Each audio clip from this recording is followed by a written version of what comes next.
My family and I were dining at an upscale restaurant when my husband, Eric, decided to take charge of the reservation I had made for my dad's birthday. To my surprise, he brought along his own parents and then made a comment that stung. A single father like yours doesn't belong in fancy restaurants. He should stick to cheap pubs. Although I was upset, I chose to respond calmly. You do realize this restaurant is owned by my brother, right? I said. I'm Elizabeth, a 27-year-old office worker. My parents divorced when I was young, and my dad raised me on his own. They split because my dad was always working, and it took a toll on my mom.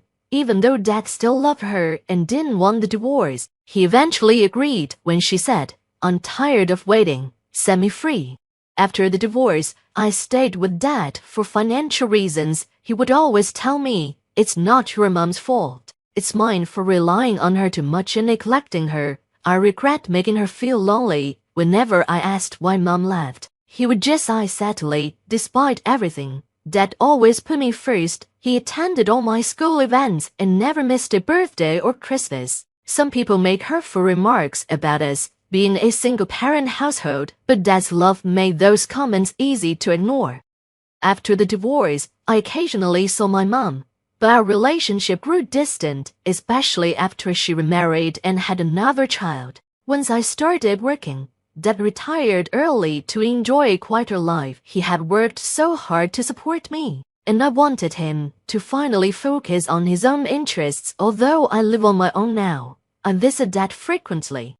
2 years ago, I married Eric, who had been introduced to me by a friend. Eric is hardworking and honest, and my dad quickly grew fond of him. His parents were also welcoming and accepted me immediately. However, the idea of moving into Eric's family home caused me significant distress, especially considering both my parents. My parents are getting older, and I constantly worry about them. They're both retired now and have become increasingly isolated, rarely going out or interacting with others. Moving in together seemed like a good opportunity for everyone, and Eric pleaded with me to consider it. Please, think about it, he said earnestly. Of course, I wanted to respond to his heartfelt request, but moving into his parents' house would put a considerable distance between me and my dad, making it difficult to check on him as often as I used to. Although dad is in good health, I feared that if something happened, he might not be found in time. I was torn about what to do, but eventually, dad offered his advice. I'm healthy enough to live on my own. I don't want to be a burden to you. You should take care of Eric's family. Just call me if anything happens, he emphasized. Reluctantly, I agreed to move in with Eric's parents, but just a few weeks after the move, I began to regret my decision. The people I thought were kind and welcoming began to show their true colors. Eric and his parents started treating me like a servant, leaving all the household chores, cooking, laundry, and cleaning solely to me while they did nothing. When I asked Eric for help, he brushed me off. I'm tired from work too. Housework is a wife's job, right? He retorted. My protests that I also worked fell on deaf ears. It's different. You married me, so you should be devoted to me and my parents, he would say dismissively. Coming home exhausted from work, only to face an endless list of chores, was overwhelming. But it wasn't just the chores. Eric's mother, Mary, made my life a living hell. She would deliberately spill food to dirty the floor or complain about the smallest speck of dust. This spot is dirty, clean it, she would order, leaving dirty clothes everywhere for me to pick up. After I had washed and carefully folded them, she'd say, these folds will crease the clothes, do it again, and then kick them apart. Mary often made cruel remarks about my upbringing, sneering, you can't even do housework properly, because you weren't raised in a proper family. How pitiful. It's amazing you can't hold a job. The company must be blind to hire someone like you. It's your dad's fault for the way he brought you up. I was against marrying someone from such a family, but Eric insisted. I deeply disapprove. You should be more devoted to us and Eric. If we hadn't welcomed you as a wife, you'd be living a sad, lonely life with your dad.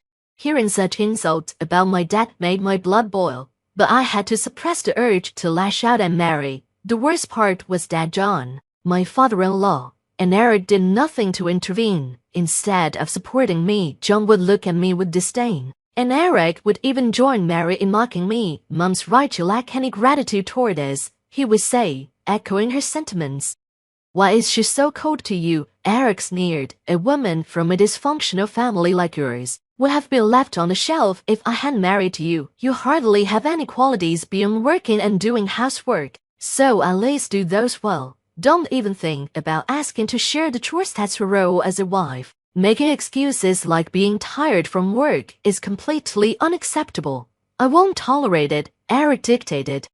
Whenever I tried to argue or refuse, Eric's mood would shift dramatically, treating me as if I didn't exist. "How dare you, as a wife, make a fool of me," he would shout. Mary, his mother, would chime in. "Don't stress Eric out when he's tired, only making things worse for me."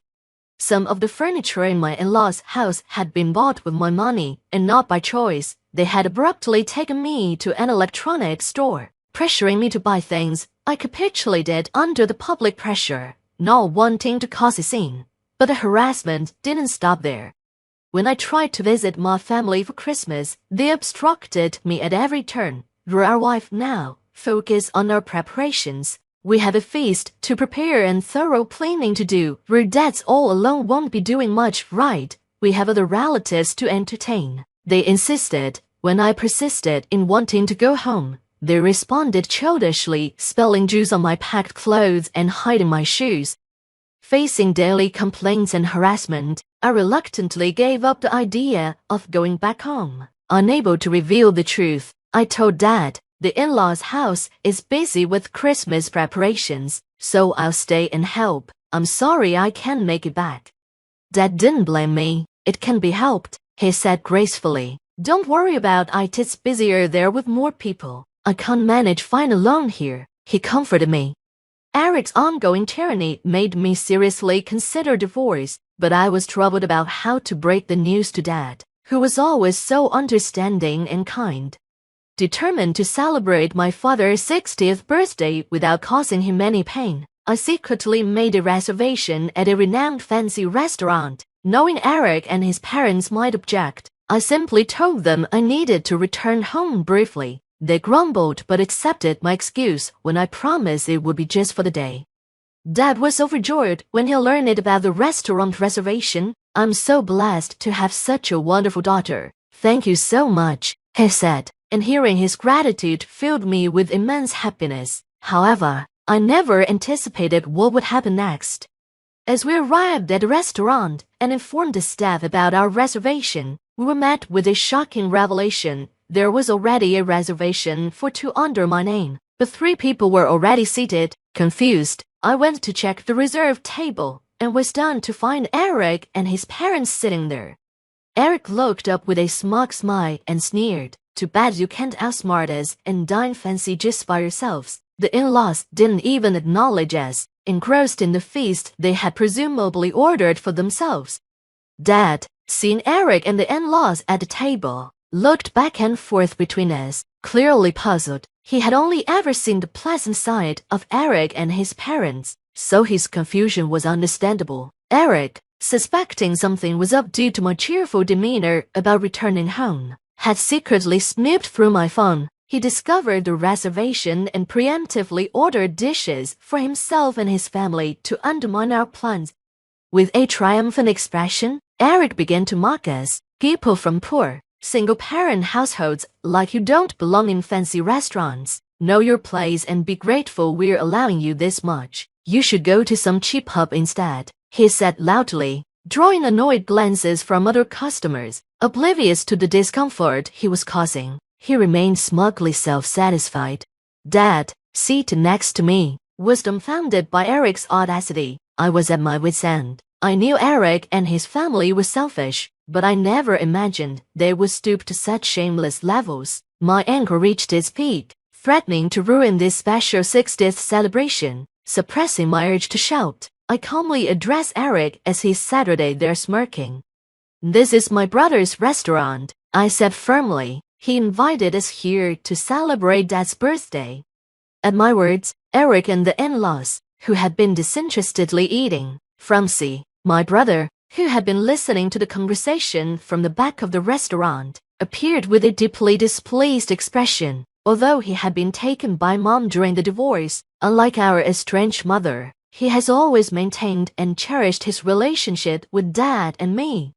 My brother owns the restaurant and had suggested celebrating Dad's 60th birthday here. He hadn't attended the wedding due to work commitments, but he had seen the photos and recognized Eric. Initially, he thought Eric and the in-laws at the reserved table were there to join the celebration with Dad. But seeing Eric mocking both me and Dad, and the in-laws not correcting him, my brother was furious.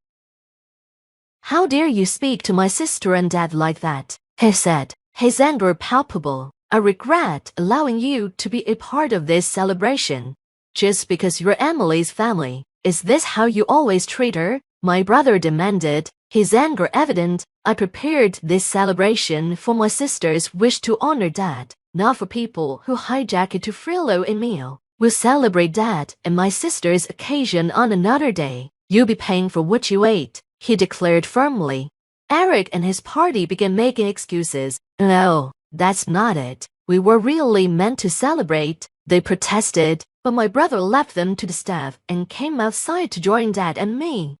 "I'm sorry for letting such people into the restaurant and ruining the celebration," he apologized as we headed home. I explained to Dad all the mistreatment from Eric and his family. After listening quietly, Dad said, "If you're unhappy in your marriage, there's no point in staying. Don't worry about me. Come back home."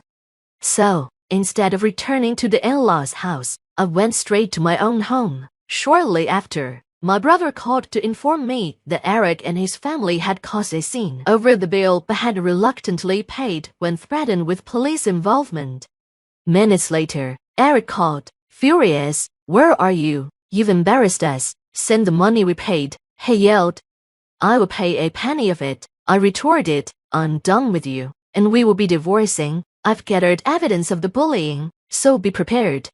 I had been collecting evidence of the harassment from Eric and his family, which they never suspected. According to a lawyer I consulted, the forced purchases and other financial exploitations were enough to prove psychological abuse. Realizing I was serious about the divorce, Eric panicked. "No one but me would marry a woman from a single-parent household. Do you want to upset Dad?" he threatened. I scoffed. "Dad said my happiness matters most. I'd rather be with him than deal with the likes of you," Eric warned. "You regret this. Think it over." But I hung up and proceeded with the divorce preparations. Eventually, Eric and I divorced. He was reluctant due to concerns about societal image but eventually gave in. As the court date approached, I had gathered substantial evidence of psychological abuse, which ensured I received a fair settlement in the divorce. During the property distribution, I took steps to protect my assets and secure my future. I reclaimed the furniture I had purchased for the in-laws' house, exercising my legal right as the buyer. The in-laws tried to complain, but my lawyer simply pointed out that a purchaser naturally retains the right of possession, leaving them defeated. A few months after moving back to my parents' home, Eric reached out, seeking reconciliation. He explained that on the day of the incident at the restaurant, his boss and colleagues had been there for a work celebration. They overheard everything he said to me and Dad. His boss, who had grown up in a single-parent household, was deeply disappointed in Eric's disparaging remarks. As a result, Eric's promising career was jeopardized. He lost his standing and any chance of advancement, and his colleagues regarded him with contempt as a psychological abuser. Eric's troubles didn't end at work. The in-laws' household had become chaotic. Before the divorce, Eric and the in-laws had offloaded all household chores onto me. After the divorce, they were now bickering over who should do the chores, with Eric being pressured to buy new furniture to replace what I had taken and contribute more financially. Eric pleaded, "I was wrong. Elizabeth, I took advantage of your kindness too much. I've truly reflected and want to start over." But my feelings had cooled significantly. It seemed likely that Eric was facing increased pressure to manage household chores at the in-laws' place and was trying to offload some of their financial demands onto me. I firmly rejected his proposal. No way. I wouldn't get back with you even if you paid me. I can't see you changing back and exploiting me again once we're married. I was foolish not to divorce you sooner. Maybe Dad's 60th wouldn't have been ruined. We're divorced now. If you contact me again, I'll consult my lawyer, I said, then hung up the phone.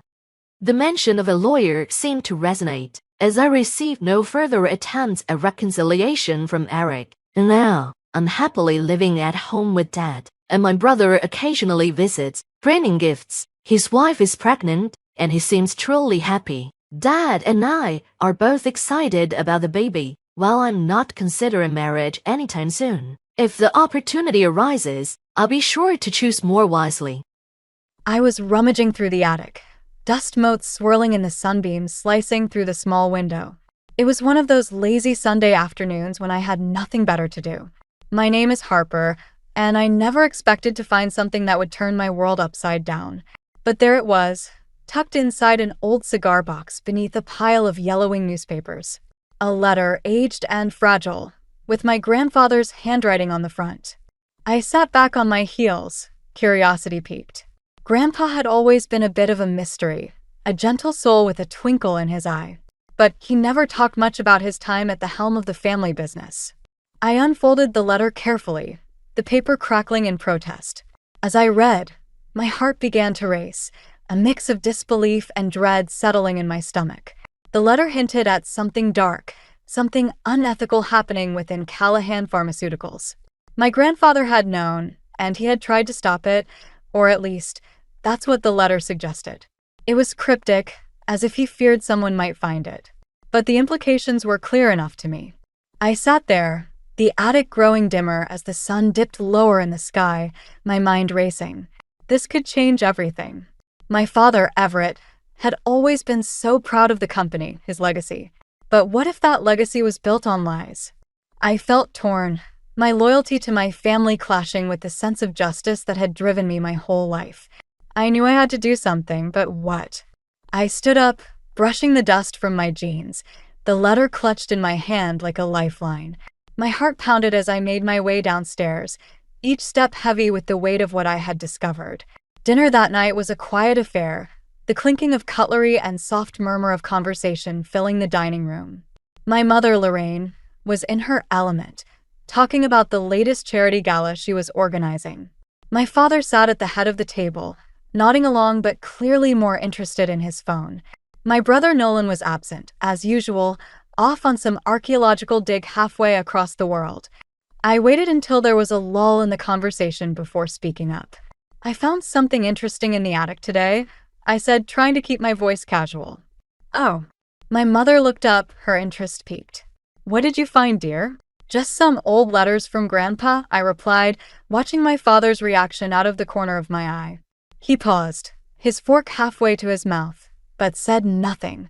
How lovely, my mother said with a dismissive smile, already turning her attention back to her salad. I pressed on, my heart pounding. Actually, one of them mentioned something about the company. Some kind of issue he was concerned about. My father finally looked up, his expression unreadable. Old news, Harper. Your grandfather worried about everything. He was a good man, but he saw problems where there weren't any. There was something in his tone that made me uneasy, a flicker of something I couldn't quite place. I nodded, not wanting to push too hard. Not yet. But the seed of doubt had been planted, and I could tell it was going to grow. After dinner, I retreated to my room, the letters spread out on my bed. I needed to know more. I needed to understand what my grandfather had been trying to say. I pulled out my laptop, determined to dig deeper into the company's history, to find out if there was any truth to his concerns. As I started my research, I couldn't shake the feeling that I was on the brink of something much bigger than I had anticipated. My thoughts kept drifting back to my father, his dismissive tone, and the way he had avoided meeting my eyes. Was it possible he knew more than he was letting on? The more I thought about it, the more I realized that I couldn't let this go. I had to know the truth, even if it meant uncovering something that could tear my family apart. I glanced at the clock, realizing it was already past midnight. I closed my laptop, exhaustion pulling at me, but my mind was still racing. As I lay in bed, staring at the ceiling, I couldn't help but wonder what other secrets were hidden within the walls of my family's empire. And more importantly, what would I do when I finally uncovered them? The next morning, I found myself back in the dining room, staring at the remnants of breakfast.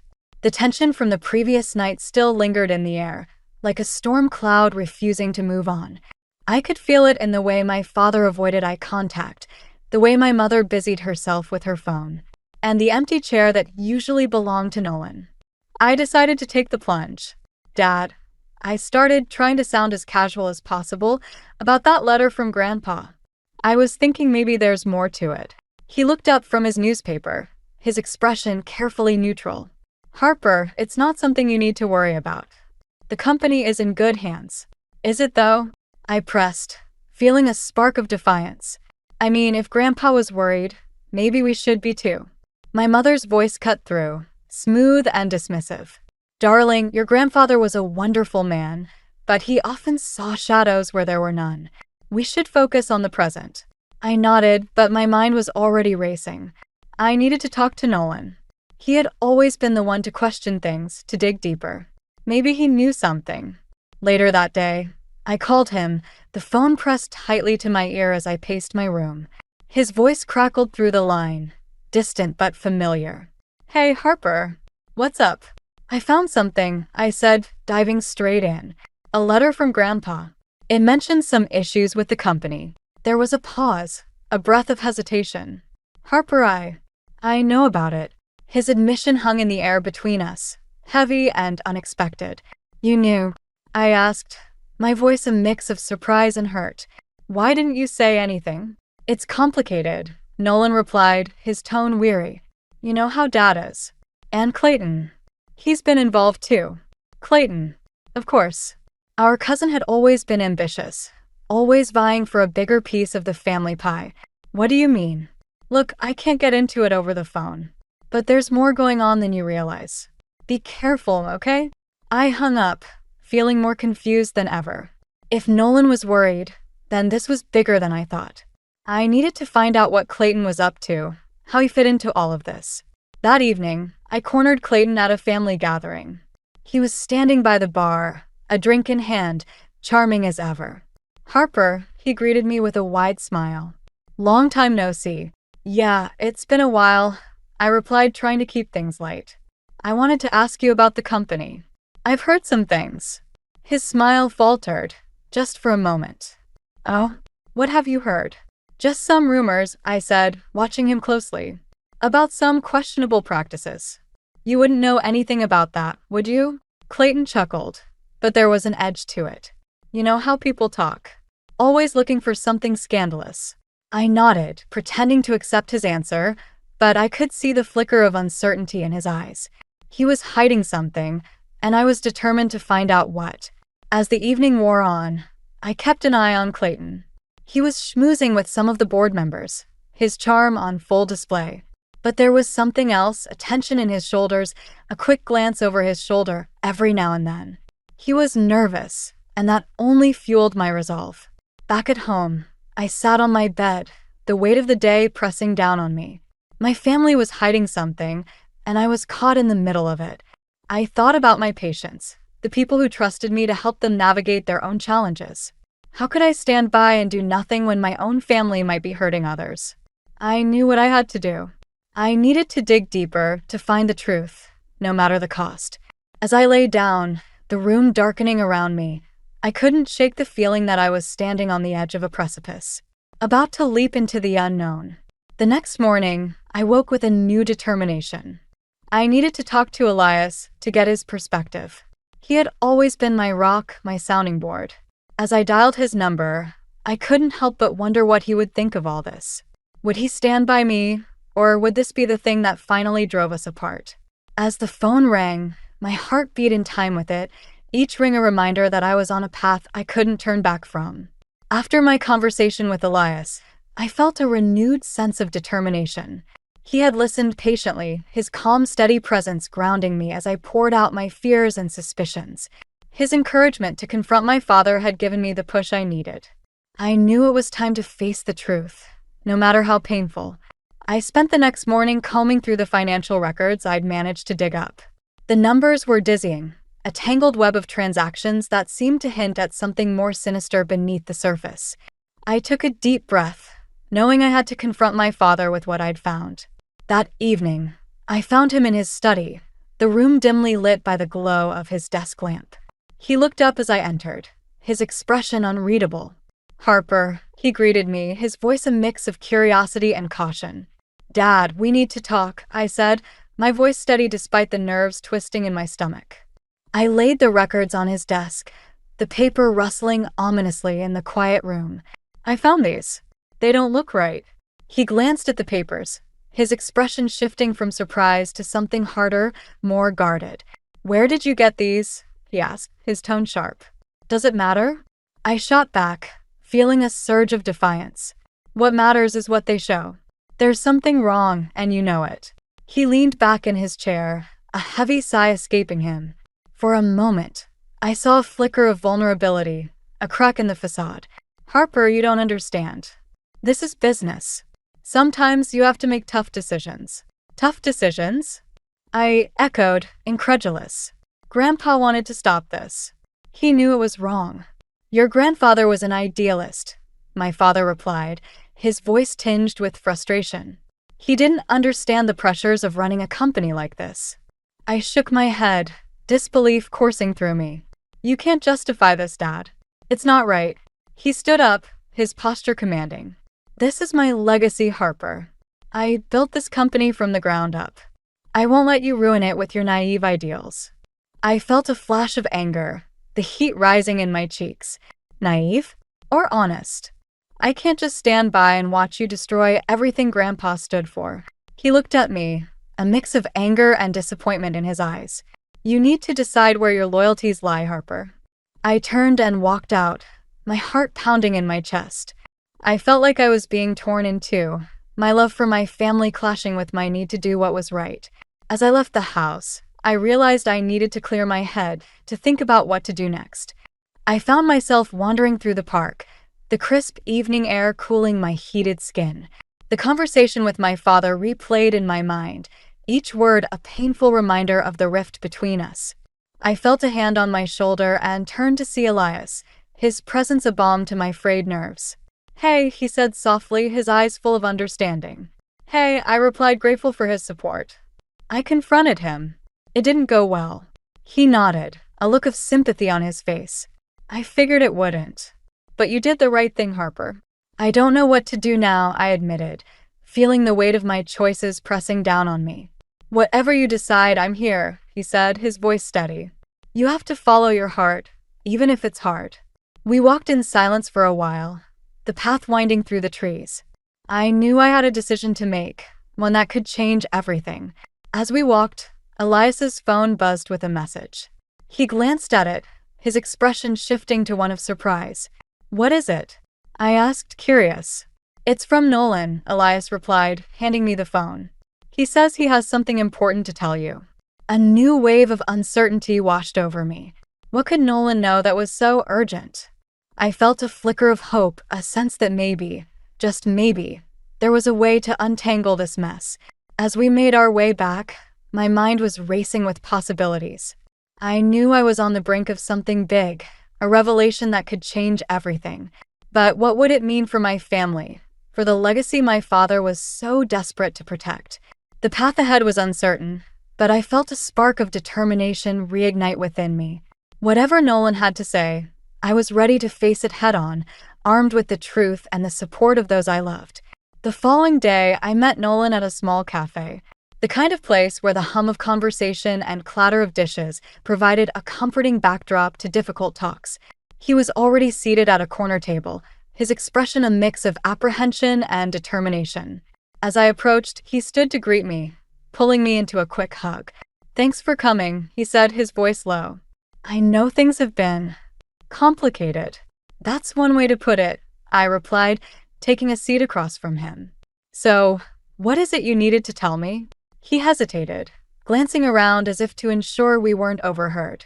"I've been looking into the company, Harper. There's more going on than just financial discrepancies." The weight of his words settled over me like a heavy fog. "What do you mean?" Nolan leaned forward, his eyes serious. Clayton's been manipulating the numbers. He's involved in some kind of insider trading scheme. I think he's planning to take control of the company. I felt a chill run down my spine. Are you sure? I've seen the evidence, he said, sliding a folder across the table. It's all there. I didn't want to believe it either, but Clayton's been playing everyone. He's using the company's resources for his own gain. I opened the folder, the documents inside confirming Nolan's claims. My mind raced, the implications spinning out in all directions. If this was true, it could destroy everything my father had built. And Clayton. I should have known he was up to something. What do we do? I asked, feeling the enormity of the situation pressing down on me. Nolan sighed, running a hand through his hair. We have to confront him, but we need to be careful. Clayton's not going to go down without a fight. I nodded, the resolve hardening within me. This was bigger than just our family. It was about justice, about stopping Clayton before he could do more damage. But I knew we had to tread carefully. Back at home, I found myself pacing the living room, the folder clutched in my hands. I needed to talk to Elias to figure out our next steps. As if on cue, he walked in, his expression shifting to concern as he saw my face. Harper, what's wrong? He asked, coming to stand beside me. It's Clayton, I began, handing him the folder. He's been manipulating the company. Nolan found proof. Elias scanned the documents, his brow furrowing. This is serious. If we expose this, it could ruin him. Exactly, I said, feeling the weight of the decision before us. But if we don't, who knows what he'll do next? Elias nodded, his gaze steady. We have to do what's right, Harper, even if it's hard. I took a deep breath, grateful for his unwavering support. I know, but this could tear my family apart. We'll face it together, he assured me, his hand warm on my shoulder. That evening, I called a family meeting, my heart pounding as I waited for everyone to gather. My father was first to arrive, his expression wary. My mother followed, her usual poise tinged with curiosity. Nolan was last, his presence a silent show of support. Once we were all seated, I took a deep breath, the words heavy on my tongue. I have something to tell you. It's about Clayton. My father's gaze sharpened, his posture tense. What about him? I slid the folder across the table, watching as he opened it, his expression shifting from confusion to anger. These are serious accusations, Harper. They're not accusations, I replied, my voice steady. They're facts. Clayton's been using the company for his own gain. My mother gasped, her hand flying to her mouth. Everett, is this true? He looked up, his face a mask of disbelief. I don't know. But if it is, we can't let it continue. The room was silent, the weight of the revelation settling over us like a thick fog. My father looked at me, his eyes filled with a mix of anger and betrayal. What do you want to do? I met his gaze, feeling the strength of my convictions. We need to confront Clayton. We can't let him destroy everything Grandpa worked for. There was a pause, the tension in the room palpable. Then slowly, my father nodded, a reluctant acceptance in his eyes. You're right. We need to stop him. As the meeting ended, I felt a sense of resolution, a new determination to see this through. But I knew the hardest part was yet to come. Confronting Clayton would be a battle, one that could change everything. But with Elias and Nolan by my side, I felt ready to face whatever came next. The next morning, I woke with a sense of dread curling in my stomach. Today was the day we would confront Clayton. I could feel the tension in the air as I got ready, each movement heavy with anticipation. Elias was already up, his calm presence a reassuring anchor in the storm of my thoughts. Are you ready for this? He asked, handing me a cup of coffee. As ready as I'll ever be, I replied, trying to muster a smile. We need to stop him before things get worse. We met Nolan outside the office building, the morning sun casting long shadows on the pavement. He looked as tense as I felt, but there was a determination in his eyes that mirrored my own. Together, we walked through the glass doors, the sound of our footsteps echoing in the lobby. Clayton was in his office, a sleek, modern space that seemed to reflect his ambition. He looked up as we entered, surprise flickering across his face before he masked it with a smile.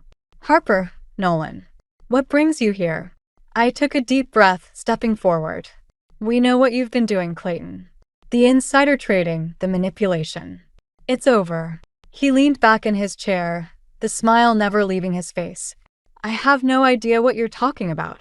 Nolan placed the folder on Clayton's desk, the document spilling out like a damning cascade. It's all there. You can't deny it. Clayton's eyes flicked over the papers, his expression darkening. You think you can just walk in here and accuse me of this? You're playing a dangerous game. I'm not the one playing games, I shot back, my voice steady despite the adrenaline coursing through me. This isn't about us. It's about doing what's right. He stood, his demeanor shifting from casual to threatening in an instant. You have no idea what you're getting into. This company is mine, and I won't let anyone take it from me. The room was thick with tension, the air crackling with unspoken threats. I could feel my heart pounding, my resolve hardening with each beat. We're not backing down, Clayton. Not this time. For a moment, I thought he might lash out, but then he laughed, a cold, humorless sound. You think you're so righteous, Harper. But you're just like the rest of us, clinging to a legacy that doesn't belong to you. His words hit me like a blow, the truth of them stinging more than I cared to admit. But I couldn't let him see that. I couldn't let him win. This isn't about the legacy. It's about justice. Nolan stepped forward, his voice calm but firm. We're giving you a chance to step down quietly. If you don't, we'll have to take this public. Clayton's eyes narrowed, the mask slipping to reveal the anger beneath. You think you're the heroes in this story? You're just pawns in a game you don't understand. I met his gaze, refusing to back down. Maybe. But at least we're trying to change the rules. The silence that followed was heavy, the weight of our confrontation hanging in the air like a storm cloud. Finally, Clayton nodded, a reluctant acceptance in his eyes. Fine. You want to fight? You've got one. As we left his office, I felt a mix of relief and apprehension.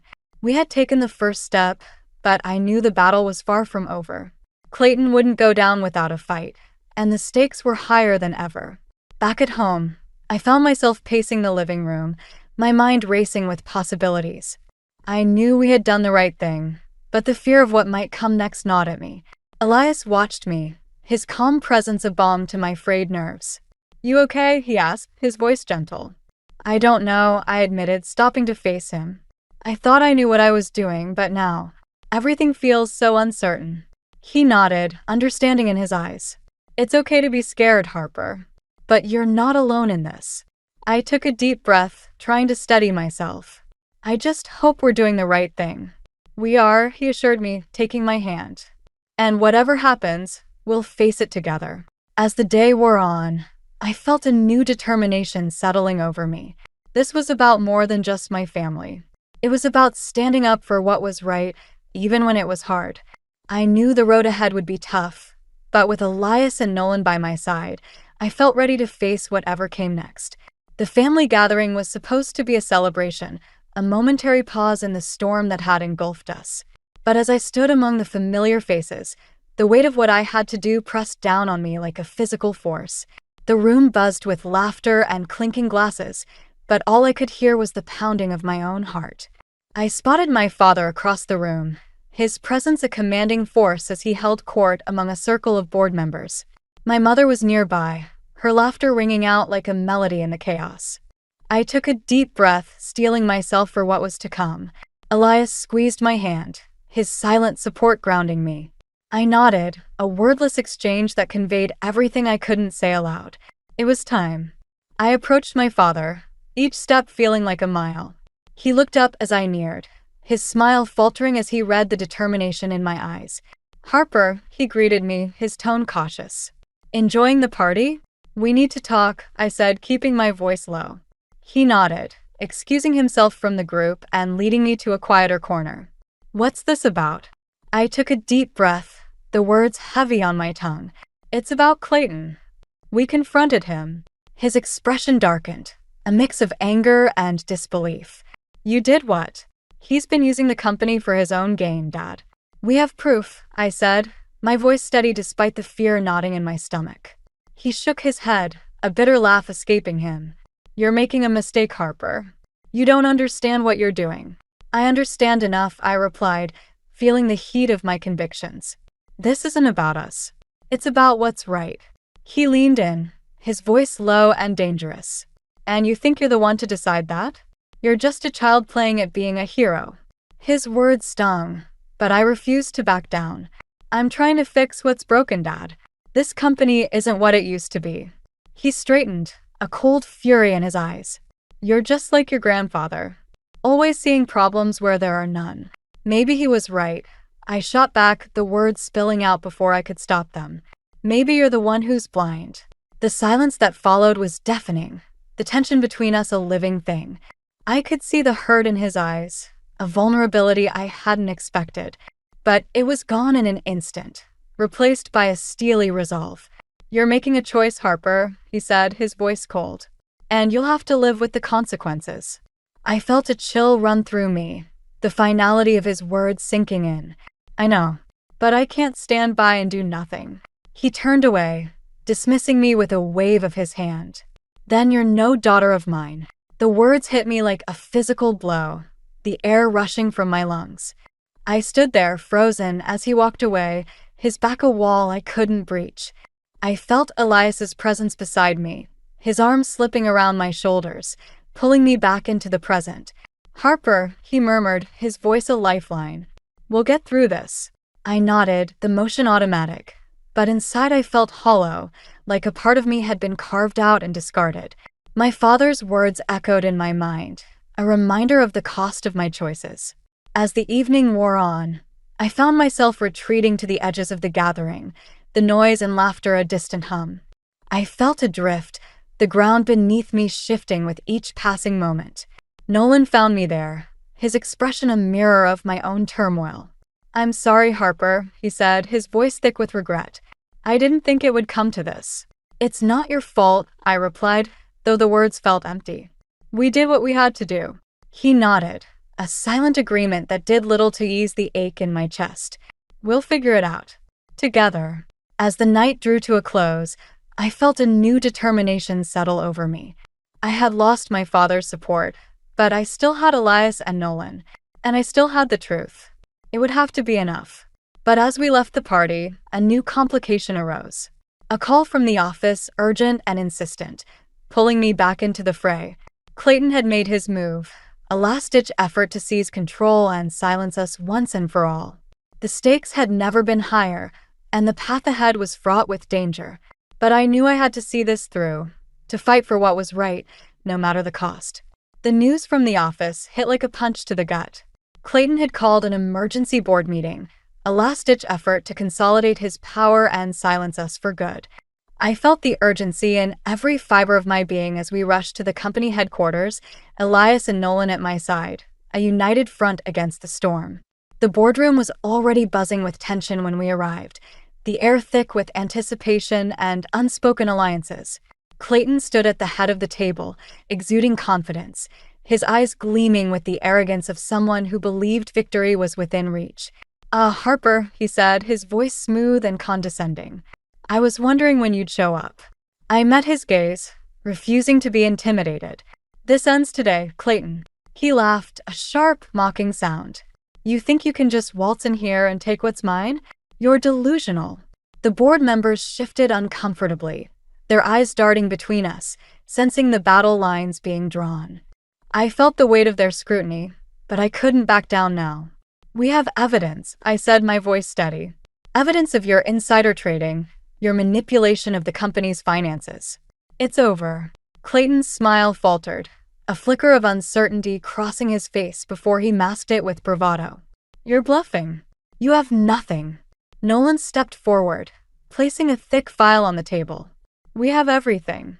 And if you don't step down, we'll take it public. The room fell silent, the tension so thick it was almost suffocating. Clayton's eyes narrowed, a dangerous glint in them. You think you're the saviors of this company? You're just trying to destroy everything we've built. We're trying to save it, I countered, feeling the truth of my words resonate within me. This isn't about revenge, Clayton. It's about justice.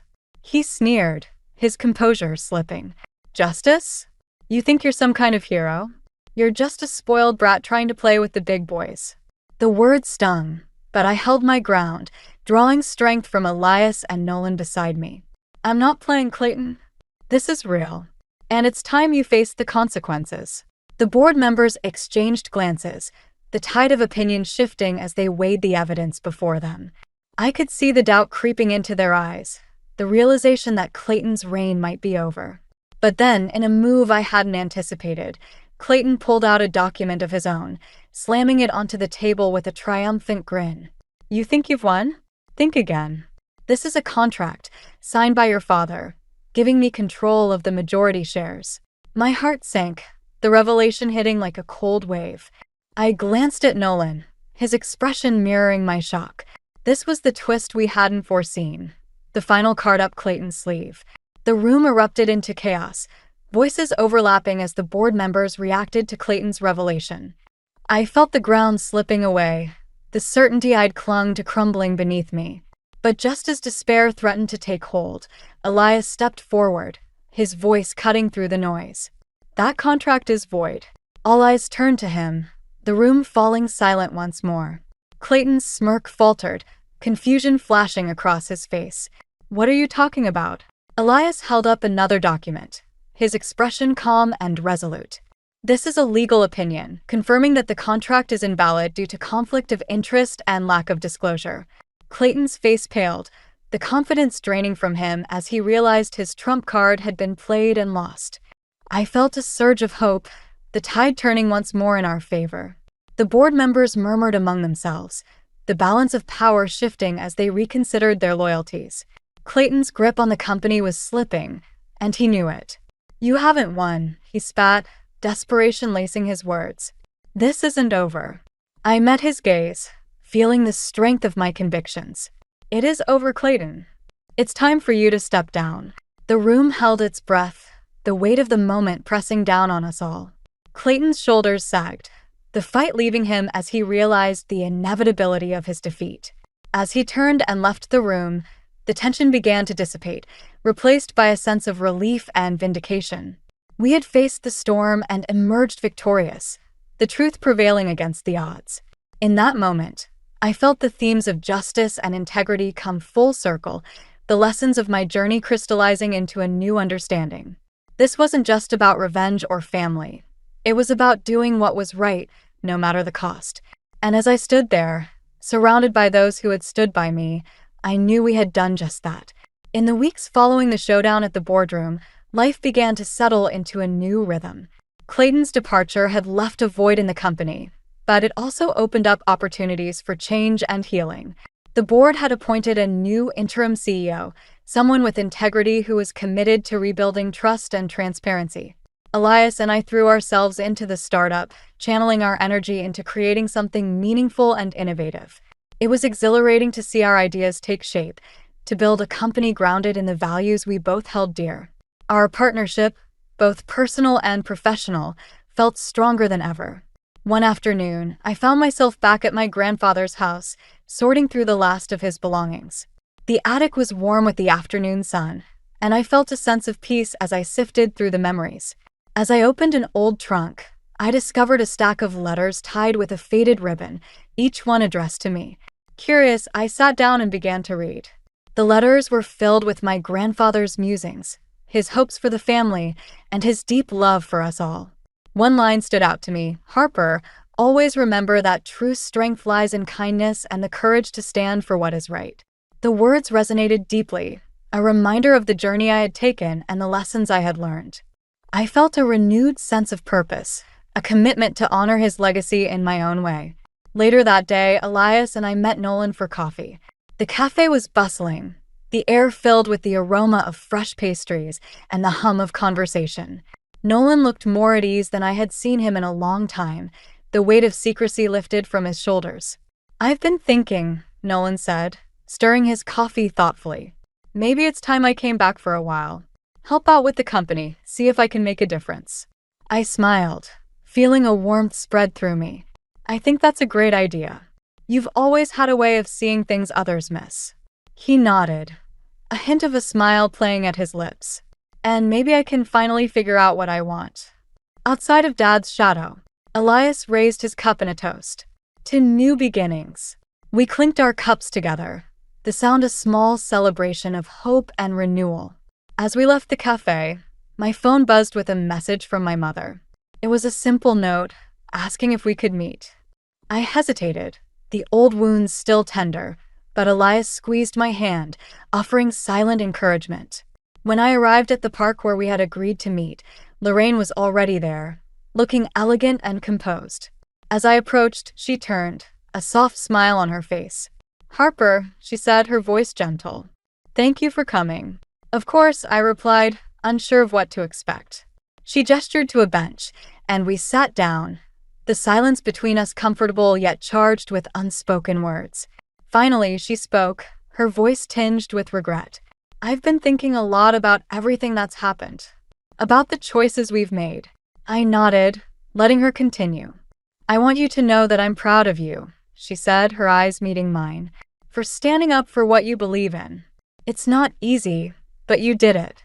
The words were a balm to my soul, a healing I hadn't realized I needed. "Thank you, Mom.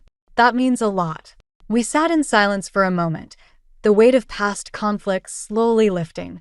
It wasn't a complete reconciliation, but it was a start, a chance for healing and understanding. As I walked back home, I felt a sense of closure, a peace that had eluded me for so long. The journey had been difficult, filled with challenges and heartbreak, but it had also been transformative. I had found my voice, my strength, and a path that was uniquely mine. The future was uncertain, but I knew I was ready to face it, armed with the lessons of the past and the support of those I loved. And as I looked ahead, I realized that true success wasn't about wealth or power, but about integrity, love, and the courage to do what is right. In that moment, I understood that my grandfather's legacy lived on, not just in the company, but in the values he had instilled in me. And I was determined to carry them forward, building a future that honored the past while embracing the possibilities of tomorrow.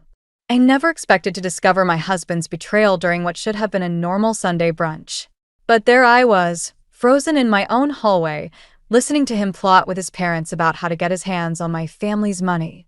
My name is Sloan, and until that moment, I thought I had a pretty good handle on my life. I'm a music teacher, married to Reed, who I thought was the love of my life, and mother to our amazing 3-year-old daughter, Lila. My parents built a comfortable life for themselves through hard work, and I've always been proud to follow their example of independence.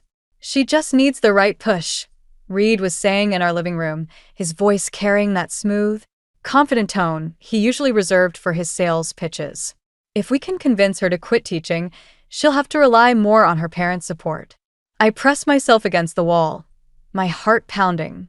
Lila was upstairs taking her nap, and I'd just come back from checking on her when I heard them talking. "Darling, you're being too subtle," my mother-in-law Camille's voice dripped with honey-coated venom. "That salon chain her mother runs is worth millions.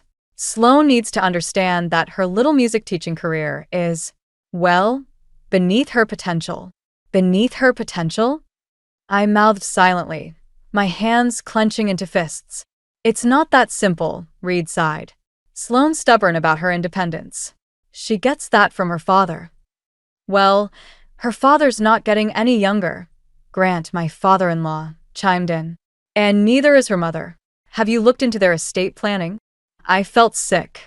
The conversation continued, but their voices became muffled by the blood rushing in my ears. 3 years of marriage, and I'd never heard Reed talk about me like this.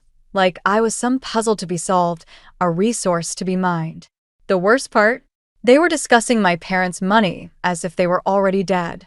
My mom, who still works 60-hour weeks at her salons because she loves what she does. My dad, who still tinkers with new tech innovations in his home office, more alive than ever in his retirement. I must have made some sound because the conversation in the living room suddenly stopped. Taking a deep breath, I straightened my shoulders and walked in, plastering on my best teacher smile, the one I use when catching students passing notes in class. "Hey everyone," I said, proud of how steady my voice sounded. "Having a nice chat?" Reed's face flickered with something. Guilt? Concern? Before settling into his usual charming smile.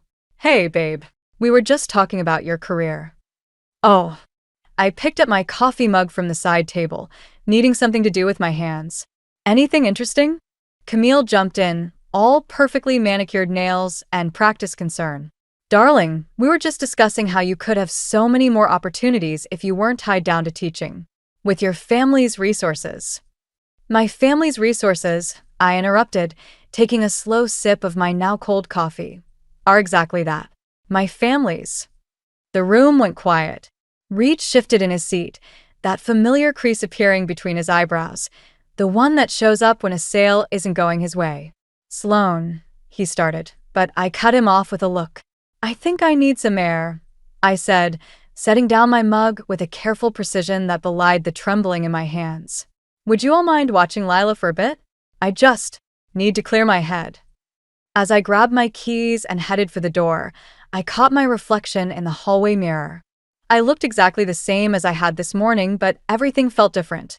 The woman staring back at me had just discovered that her marriage might be built on a foundation of lies. And she was already planning what to do about it. The week after I overheard Reed's conversation with his parents, I found myself sitting at my parents' dining table, watching my mother arrange flowers like nothing was wrong with the world. I hadn't told them about what I discovered yet. How do you tell your parents that their son-in-law sees them as a walking investment portfolio? You're quieter than usual, Mom said, trimming a stem with practiced precision. Is everything okay with Lila? Lila's perfect, I replied, managing a small smile. She's with Reed at his parents' house. Mom's hands stilled for a moment. Ah, Camille and Grant's. The way she said their names told me everything I needed to know about her opinion of my in-laws. I should have paid more attention to her instincts 3 years ago. They're hosting a dinner tonight, I continued, tracing the wood grain of the table with my finger, to discuss a new business venture. Dad looked up from his tablet, his engineer's mind already clicking into gear. What kind of venture? I don't know yet, but they specifically requested that you and Mom come too. Did they now? Mom's voice had that edge to it, the same one she used when dealing with difficult suppliers for her salon chain. How interesting. The doorbell rang before I could respond. My stomach dropped when I saw Reed through the window, arriving early with his parents in tow. Lila wasn't with them. Where's Lila? I asked as soon as they entered. The nanny's watching her, Reed answered smoothly, kissing my cheek. We thought it would be better to discuss business, without distractions. I caught the look that passed between my parents. They'd always supported my decision to keep teaching after Lila was born, unlike Camille, who called it playing at having a career. Dinner was a masterclass in passive-aggressive warfare. Camille praised Mom's cooking while simultaneously suggesting she must be too busy with her little salons to cook often. Grant kept steering the conversation toward retirement planning, while Reed maintained his salesman's smile, watching everyone like he was waiting for the perfect moment to close a deal. So, Reed finally said, setting down his wine glass. We wanted to discuss an exciting opportunity. Here it comes, I thought. There's this amazing property development project, he continued. Premium location, guaranteed returns. But we need initial investors. My father's expression didn't change, but I saw his hand tighten around his fork. And you're bringing this to us because? Because family should help family, Camille jumped in. And with your resources, it would be such a shame not to. Our resources, my mother interrupted, are already allocated to expanding the salon chain. We're opening 3 new locations next month. I watched Reed's face fall slightly before he recovered. But surely some diversification would be wise? Marlo, your business is successful, but property development could provide much better returns. Better returns than the business I built from nothing? Mom's voice could have frozen hell. The business that put Sloan through college debt-free? That's not what Reed meant, Camille said quickly. We just think. I know exactly what you think. I cut in, surprising myself with how calm I sounded. You think my parents' money is your safety net. You think my mother's business is just a stepping stone to something better. You think I should quit my job and let my husband handle the finances. The room went dead silent. Reed stared at me, his charm cracking to reveal something darker underneath. Have you been eavesdropping on private conversations? Private conversations about my family's money? I stood up, my chair scraping against the floor. Yes, I heard everything last Sunday. And I've been watching you ever since, waiting to see if you'd come clean. Instead, you brought your parents here to help you pitch this scheme. Sloan. Reed started, but my father cut him off. I think it's time for you all to leave, Dad said quietly. His calm tone carried more weight than any shout. As they left, Reed lingered in the doorway. We'll talk about this at home. No, I replied. We won't, because I'm staying here tonight, with my daughter. You can't just watch me. After they left, I sat between my parents on the couch, feeling like a kid again. Except this time, the monster wasn't under my bed. It was wearing my wedding ring. I'm so sorry, I whispered. Mom squeezed my hand. Don't be sorry. Be smart. And in that moment, I knew exactly what I needed to do next. I never meant to become a detective in my own marriage, but there I was at midnight, scrolling through Reed's laptop while he slept upstairs. The house was silent except for the hum of the heating system and my racing heart. What started as a gut feeling led me to his email. The password was still Lila's birthday, something that should have been sweet but now felt like another manipulation. My hands trembled as I clicked through folder after folder, each one revealing another piece of the puzzle I wished I'd never started solving. Oh God, I whispered, staring at a bank statement. The numbers didn't lie. Reed had been hemorrhaging money for months. Failed investments, hidden credit cards, loans I never knew about. But what made my stomach turn was an email thread with his parents about accessing Marlowe's business accounts. The floor creaked behind me. Find what you're looking for? I spun around to find Reed standing in the doorway, his face half hidden in shadow. He didn't look angry. Worse, he looked calculating. How long have you been planning to steal from my mother's business? My voice was steady, despite the tremor in my hands. Steal is such an ugly word. He stepped into the room, running a hand through his sleet-messed hair. I prefer to think of it as redistributing family resources. Family resources? I laughed, but there was no humor in it. You mean the business my mother built from nothing?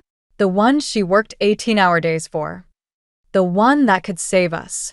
He slammed his hand on the desk, making me jump. Do you know what it's like, living in the shadow of your family's success? Having everyone compare me to your father? So, this is about your ego? This is about survival. He leaned closer, his charm completely gone now. I'm drowning here, Sloan. The property development deal fell through. I owe people money. How much? More than you want to know. I stood up slowly, putting distance between us.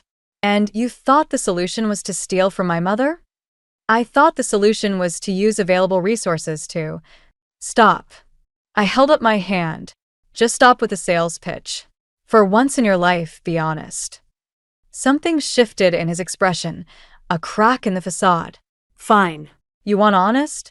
I'm broke. Everything I built is gone. And your parents? They're sitting on a fortune while watching me fail. They worked for that fortune. And I worked too. His voice rose, making me glance nervously at the ceiling, thinking of Lila.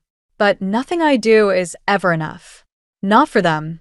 Not for my parents, not for you. Don't you dare make this about me, I hissed. I loved you. I supported you. I never once asked about money. Exactly. He laughed bitterly. You never had to ask about money. You've always had it as a safety net. Must be nice. I opened my email and started forwarding myself copies of everything I'd found. Reed watched me, his jaw tightening. What are you doing? Protecting my family. I met his eyes. You have 12 hours to tell my parents everything or I will. And believe me, you'd rather it come from you. You're bluffing. Try me. I grabbed my phone and headed for the stairs. I'm getting Lila. He caught my arm. It's the middle of the night. Let go of me. My voice was ice. Or the first call I make won't be to my parents. It'll be to the police. His hand dropped. As I packed a bag for Lila, I could hear him pacing downstairs, making phone calls in hushed, angry tones. I knew he was calling his parents, probably trying to damage control. Let them try. 20 minutes later, I was buckling a sleepy Lila into her car seat. Reed stood in the doorway, watching us. This isn't over, he said. You're right, I replied, starting the car. It's just beginning. As I drove through the dark streets toward my parents' house, Lila dozed in the back seat. I caught glimpses of her in the rearview mirror, so innocent, so unaware of how her world was about to change. I gripped the steering wheel tighter, my resolve strengthening. Reed was right about one thing. This wasn't over. But he had no idea what was coming next. They say bad news comes in threes.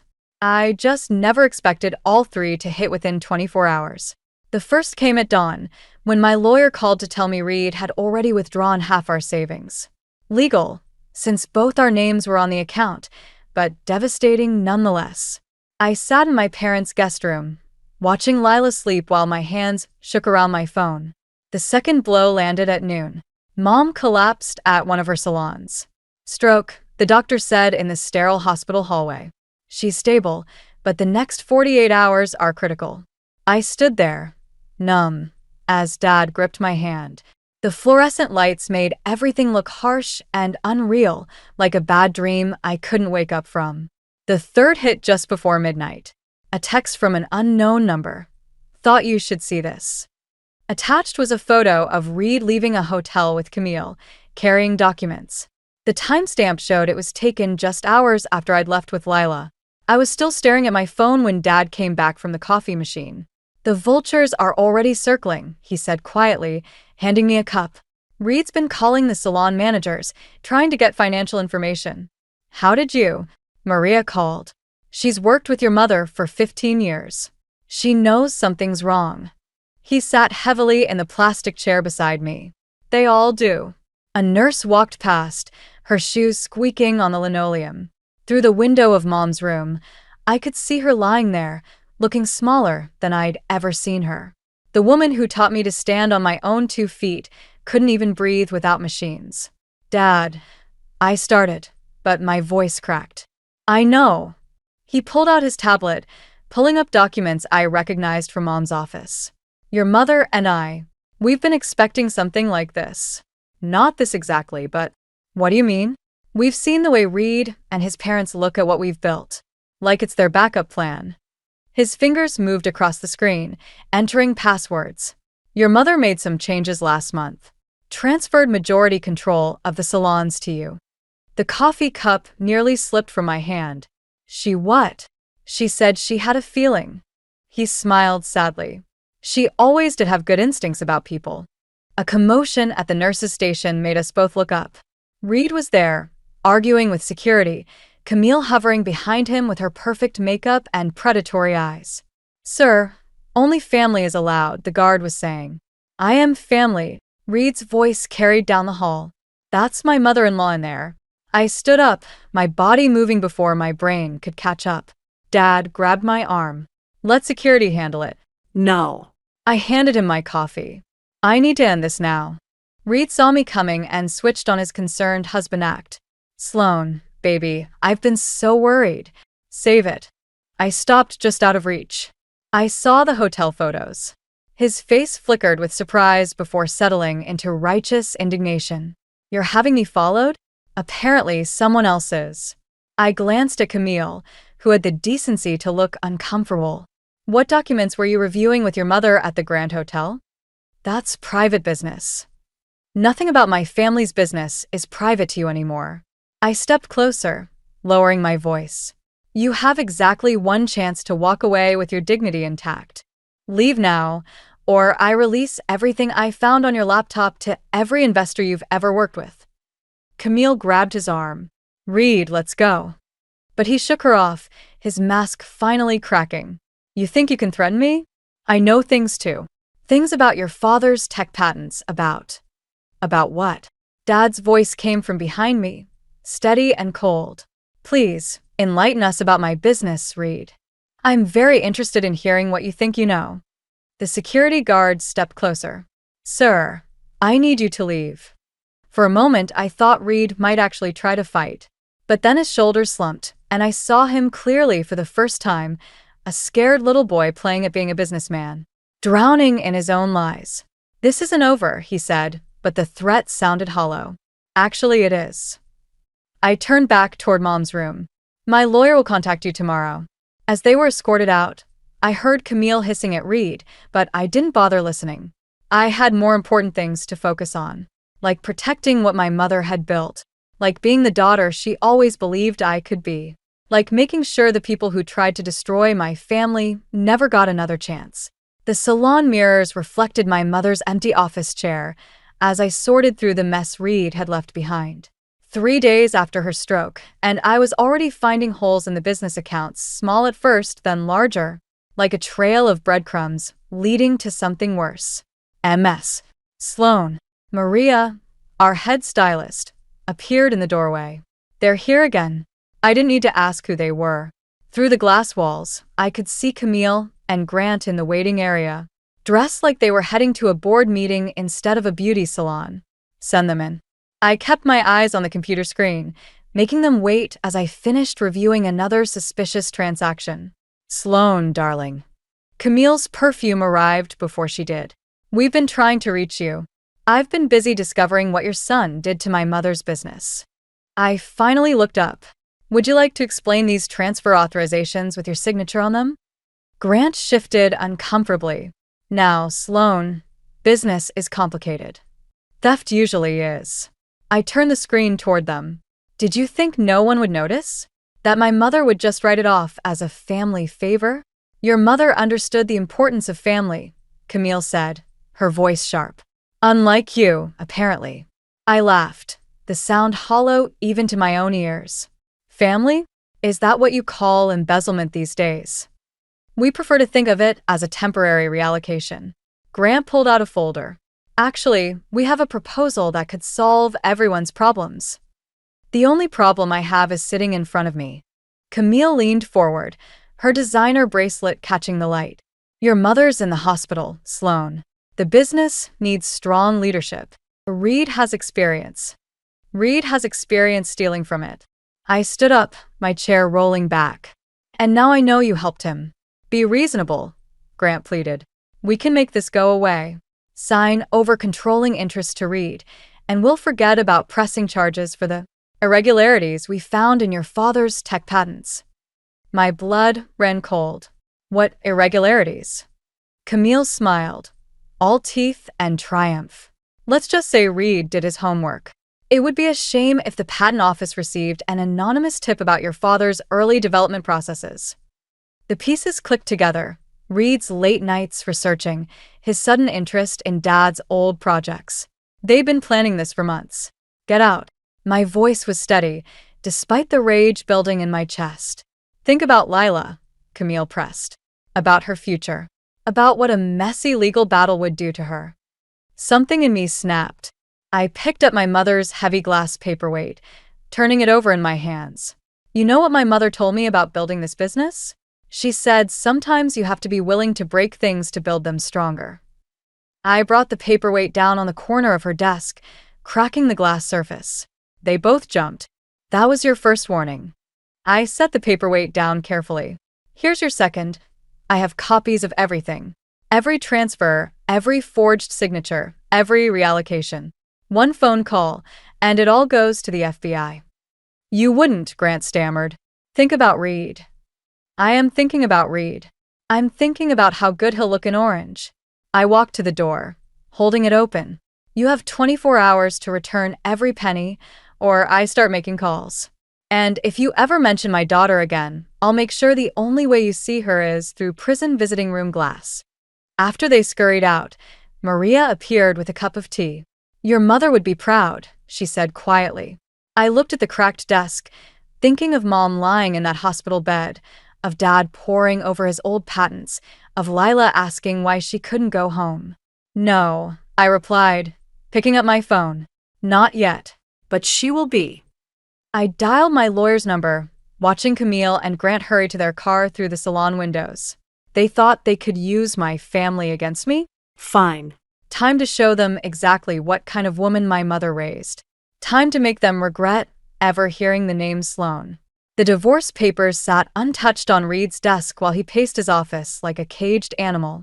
I'd chosen this moment carefully, after hours, when his staff had gone home, but before he could escape to whatever hotel he was hiding in these days. You can't be serious. He picked up the papers, then dropped them like they burned.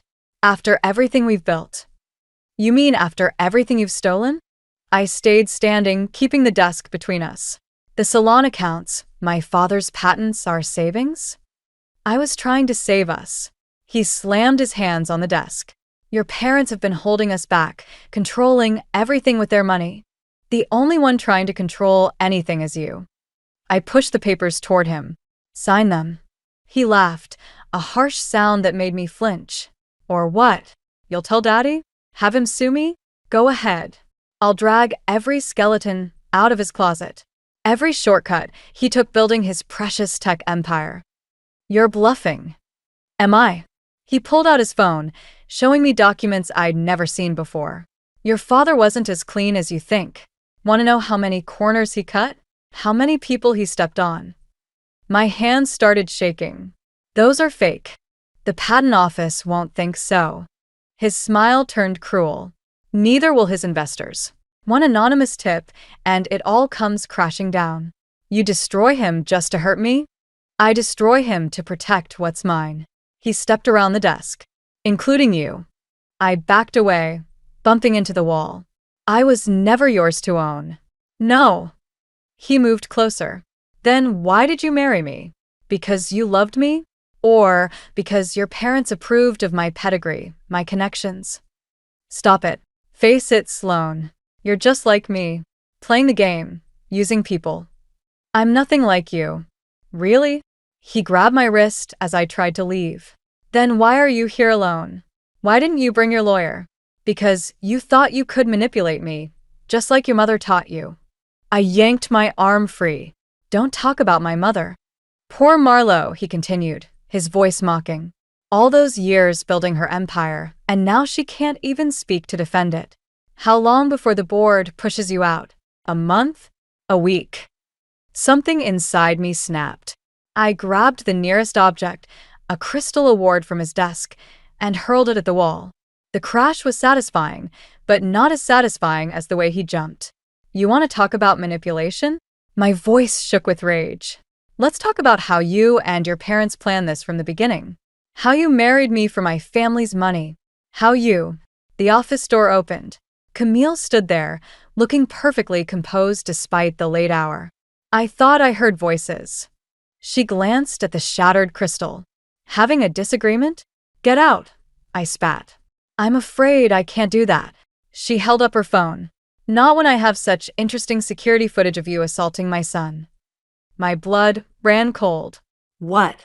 You throwing things, threatening him. She clicked her tongue. Not very maternal behavior. I wonder what a judge would think about Lila's safety with such an unstable mother. The room spun. They'd planned this too. The confrontation, the security footage, everything. You wouldn't dare use my daughter against me. Try us. Reed's voice was soft, dangerous. Sign over your controlling interest in the salons, and we forget this happened. Fight us, and you'll lose everything. The business, your father's reputation, and Lila. I looked between them, mother and son, so alike in their calculated cruelty. All my careful plans, my evidence of their theft, meant nothing if they could paint me as unstable, dangerous. I'll give you 24 hours to decide, Camille said, as if offering a generous gift. Choose wisely. They left me there, surrounded by shattered crystal and broken dreams. My phone buzzed, a text from Dad about Mom's condition worsening. Another from my lawyer warning about Reed's countersuit. I slid down the wall, the divorce papers scattered around me like fallen leaves. For the first time since this nightmare began, I had no idea how to fight back. But I knew one thing. I couldn't let them win. Not just for me, but for Lila. For Mom. For everything our family had built. I just had to figure out how. The moment I walked into Reed's parents' house, I knew something was wrong. The place was too quiet, too still, like a trap waiting to be sprung. I found them in the study, Reed, Camille, and Grant, arranged like a tribunal behind the massive oak desk. The security footage from Reed's office played silently on a laptop between them. Where's Lila?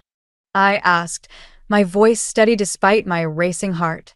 Safe, Camille replied. With the nanny, we thought it best to handle this professionally. I set my own laptop on the desk. Funny. I was thinking the same thing. Reed's smirk faltered when I opened it, revealing a video chat window. Maria's face appeared, along with my father's lawyer and, most surprisingly, Grant's former business partner, Thomas. "Hello, Grant," Thomas said, his voice crackling through the speakers. "Been a while." Grant's face went pale. "What is this?" "This," I said, pulling out a USB drive, "is everything. The real records from the salon accounts. Dad's original patent documentation. And something really interesting from Thomas about some creative accounting you and Reed did at your old firm." Camille stood up sharply. "You're bluffing." "Like you were bluffing about that security footage?" I played my own recording from my phone, which had captured the entire setup at Reed's office. Amazing what modern phones can do, isn't it? Reed lunged for my laptop, but I was faster, stepping back. "Don't bother. It's all backed up. And if anything happens to me or Lila, it goes straight to the FBI." "You destroy your own family?" Reed's voice cracked. "Your daughter's future?" "No, Reed. I'm saving it. From you." "We can still work this out," Camille interjected, her perfectly manicured hands spreading in a placating gesture. "We're family." "Family?" I laughed. "Family doesn't steal from each other. Family doesn't use a 3-year-old as leverage. Family doesn't." "Oh, spare us the moral high ground," Reed snapped. "You're just like us, using whatever advantage you can get. The difference is, I'm not doing this for money." I turned to Thomas. "Show them." Thomas shared his screen, displaying financial records that made Grant audibly gasp. "This is what they really took from your mother's business, Sloan. And this." More documents appeared. This is what they were planning to do next. The room went silent except for the hum of the laptop fans. I watched their faces as they realized just how thoroughly I'd outmaneuvered them. "Here's what's going to happen," I said, pulling out a stack of papers. "You're going to sign these, all of you. Full confession of the theft, immediate repayment of everything you took, and a legally binding agreement to stay away from my family's businesses forever. And if we refuse?" Camille's voice trembled slightly. "Then Thomas sends everything to the SEC. I'm sure they'd be very interested in Grant's creative accounting methods. And Reed." I met his eyes. "Those investors you scammed? They're very eager to talk to the FBI." Reed slumped in his chair, the fight draining from him. "You've been planning this all along. I learned from the best." I pushed the papers toward them. "You taught me how to play the long game, remember?" One by one, they signed. Even Camille, though her hand shook with barely suppressed rage. As Thomas and the lawyer witnessed the signatures virtually, I felt no triumph, only exhaustion. "One more thing," I said, pulling out the divorce papers. "Full custody of Lila. Non-negotiable." Reed stared at the papers for a long moment. Can I still see her?" "Supervised visits. If you get help. Real help, not just playing the victim." He signed without another word. As I packed up my laptop, Grant spoke for the first time. "What happens now?" I paused at the door. "Now? You get to experience what it's like to build something honest for once. To earn what you have." I looked at each of them in turn. "Consider it a gift. More than you gave my family." I left them there, surrounded by the ruins of their schemes, and went to collect my daughter. It wasn't the revenge I'd originally wanted, but it was something better, justice, with a chance for redemption. Mom would have approved. 6 months later, I stood in my mother's renovated office, watching the sunset paint the salon windows gold. The place hummed with the familiar sounds of hair dryers and quiet conversation, a symphony Mom had conducted for decades. "MS. Sloan." Maria appeared in the doorway. "Your 4 o'clock is here." I checked my watch, surprised. "Send him in." Reed looked different, thinner, less polished.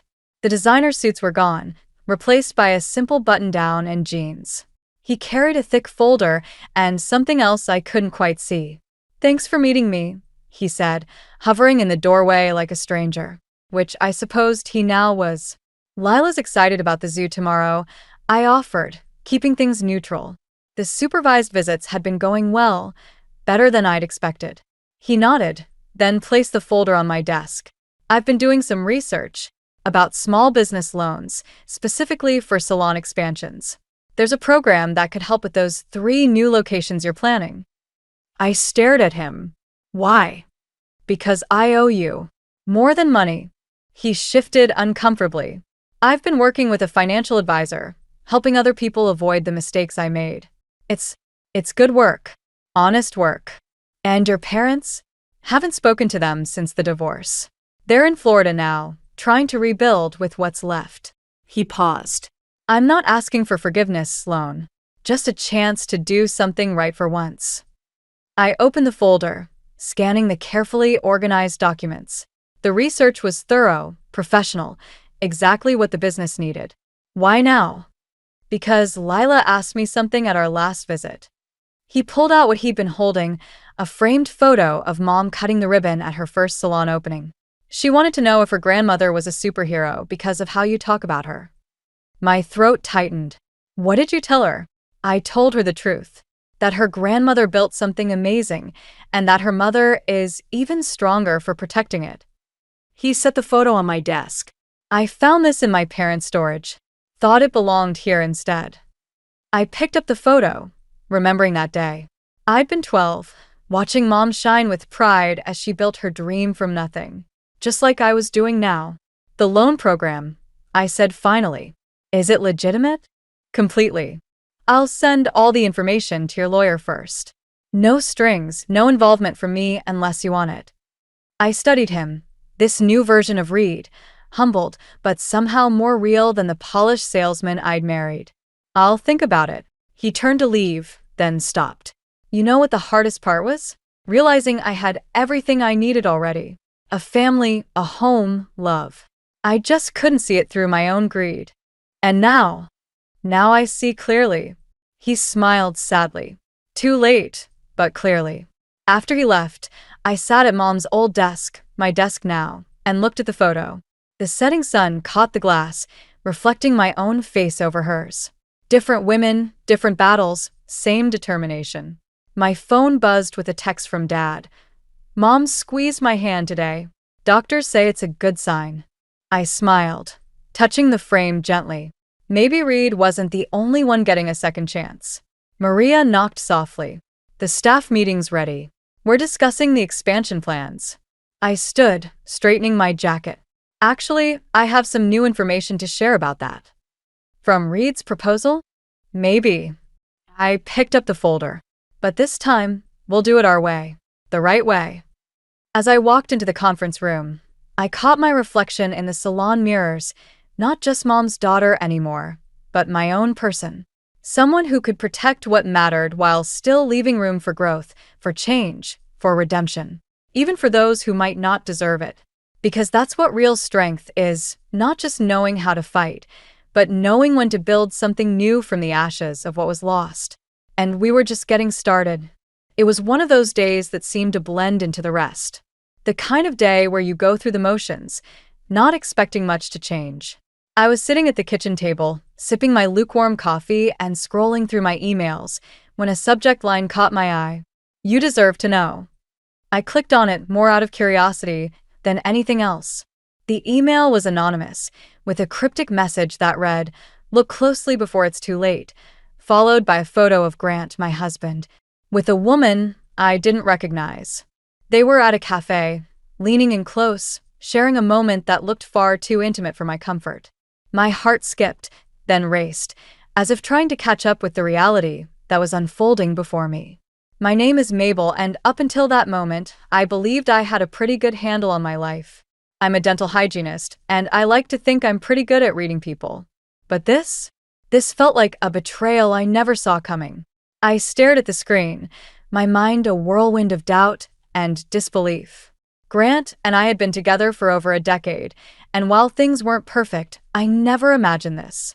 I decided to confront him that evening. As he walked through the door, I tried to act normal, but my hands shook slightly as I handed him a glass of wine. He took it, kissed my cheek, and asked about my day. I could barely focus on the small talk, my mind fixated on the email. "Grant," I said, trying to sound casual. I got an interesting email today. He looked up from his phone, a hint of curiosity in his eyes. Oh, from who? That's the thing, I replied, watching his face closely. It was anonymous, but it had a picture of you with someone I don't know. His reaction was immediate, a flicker of something. Was it guilt or surprise? Crossed his face before he composed himself. Mabel, you know how these things are. Probably just some spam or a scam. You can't trust everything you see online. I wanted to believe him. I really did. But there was something in his tone, something evasive, that made my stomach twist. And the woman in the picture? He shrugged, too nonchalantly. Probably someone from work. You know how it is with clients. I nodded, but inside, my doubt was growing. Grant's family was wealthy, with a legacy steeped in power and control. I'd always felt a bit like an outsider, especially around his father, Walter, who had this way of making everyone feel small. But Grant had always been my anchor in that world. Now, that anchor felt like it was slipping away. Later that night, as he slept beside me, I lay awake, staring at the ceiling. My mind was a storm of questions. Was this just a misunderstanding? Or was there something more, something dangerous, lurking beneath the surface? I thought of Hazel, our niece, who had come to live with us after her parents, Clark and Fiona, passed away. She was a bright kid, too smart for her own good sometimes, and she had already been through so much. I couldn't let her get caught up in whatever this was. I had to protect her. The next morning, I decided to dig deeper. I started with Grant's office, looking for anything that might explain the photo. It felt wrong, like I was invading his privacy, but I had to know. As I sifted through papers, I found something odd, financial documents that hinted at a secret trust fund. It was a small discovery, but it felt like the tip of an iceberg. I knew I couldn't do this alone. I needed someone I could trust, someone who could help me navigate this tangled web. My mind immediately went to Nora, my best friend and confidant. She was pragmatic and no-nonsense, the kind of person who could see through the fog of emotions and get to the heart of the matter. As I closed the door to Grant's office, I felt a chill run down my spine. Whatever this was, it was bigger than I had imagined, and I had a feeling it was just the beginning. I glanced at my phone, the anonymous email still open. There was no sender, no trail to follow. But the message was clear. Look closely before it's too late. I was already in too deep to turn back now. The truth, whatever it was, had to be uncovered. For Hazel, for myself, and maybe even for Grant. The question was, how far was I willing to go to find it? The next morning, I decided to visit Hazel at Walter and Vivian's estate. It was something I did often, but today felt different, charged with a tension I couldn't quite place. As I drove up the long, winding driveway lined with perfectly manicured hedges, I couldn't shake the feeling that I was walking into enemy territory. The estate was as imposing as ever, a testament to Walter's success and, perhaps, his need to project power. Vivian greeted me at the door, her smile as polished as the marble floors. "Mabel, darling, how lovely to see you," she said, her eyes scanning me with the precision of a hawk. I couldn't help but wonder what she was searching for. "Hi, Vivian. Is Hazel around?" I asked, trying to keep my voice light. "She's in the garden," Vivian replied, her tone clipped. "She's been spending a lot of time there lately." I nodded, making my way through the house. The air was thick with unspoken words, a tension that clung to the walls like dust. As I stepped outside, I spotted Hazel sitting on a stone bench, her face buried in a book. She looked up as I approached, her expression brightening. "Aunt Mabel," she exclaimed, setting the book aside and running to me. I hugged her tightly, feeling the weight of responsibility settle on my shoulders. "Hey, kiddo. How's everything going?" I asked, pulling back to look at her. She shrugged, a shadow passing over her features. "It's okay, I guess. Grandma and Grandpa have been acting weird." I frowned, kneeling down to her level. "Weird how?" Hazel hesitated, glancing back at the house. "It's like they're always watching me, like I'm part of some plan I don't know about." Her words sent a chill down my spine. "Hazel, you know you can tell me anything, right?" She nodded, her eyes earnest. I know. It's just, I miss Mom and Dad. And sometimes I feel like I'm just a piece in their game. I hugged her again, my heart aching for her. You're not a piece, Hazel. You're family. And I'm going to make sure you're okay. As we sat there, I couldn't shake the feeling that the Quinns were up to something. The anonymous email, the photo of Grant, the secret trust fund, they all pointed to a web of secrets I was only beginning to unravel. Later, as I was leaving, I ran into Walter in the hallway. He was a tall man, his presence commanding even in silence. Mabel, he said, his voice smooth but with an edge that always put me on guard. How's Hazel? She's doing okay, I replied, meeting his gaze. But she misses her parents. Walter nodded, his expression inscrutable. We all do. It's been hard on the family. I watched him carefully, searching for any sign of the man behind the mask. I hope we can all work together to make things easier for her. Of course, he said, a hint of something. Was it sincerity or calculation? In his voice. Family is everything. As I drove home, I replayed the conversation in my mind. Walter's words seemed genuine, but there was something about his demeanor that made me uneasy. I had a feeling that whatever was happening, it was far from over. Back at home, I found myself drawn to Grant's office again. The financial documents I had discovered nagged at me, a puzzle piece that didn't quite fit. As I sifted through papers, I stumbled upon something new, a list of transactions connected to a trust fund in Hazel's name. The amounts were staggering, far beyond anything I had imagined. This revelation threw everything into chaos. If Hazel was at the center of a financial scheme, it meant the stakes were higher than I thought. I needed to talk to Nora to get her take on all of this. That evening, I met Nora at a small cafe, the kind of place where you could talk without being overheard. As I laid out everything I had found, her expression shifted from concern to a steely determination. Mabel, this is serious, she said, her voice low. You need to be careful. If Walter and Vivian are involved, they won't take kindly to anyone interfering. I nodded, the weight of her words sinking in. I know, but I can't just stand by and do nothing. Hazel deserves better. Nora reached across the table, squeezing my hand. Then we'll figure this out together. But you need to be smart about it. We can't let them know we're onto them. As I left the cafe, I felt a mix of fear and resolve. The Quinns were hiding something, and I was determined to uncover it. But the more I dug, the more dangerous it felt. I had to protect Hazel, and that meant taking risks I never anticipated. The question was, how far was I willing to go? And what would I find once I reached the bottom of this tangled mess? The days after my visit to the Quinn estate felt like walking on a tightrope. Every interaction with Grant was tinged with an unspoken tension, a dance around the elephant in the room. I was determined to protect Hazel, but the more I dug, the more I realized how tangled this web really was. Nora called me one afternoon with a lead.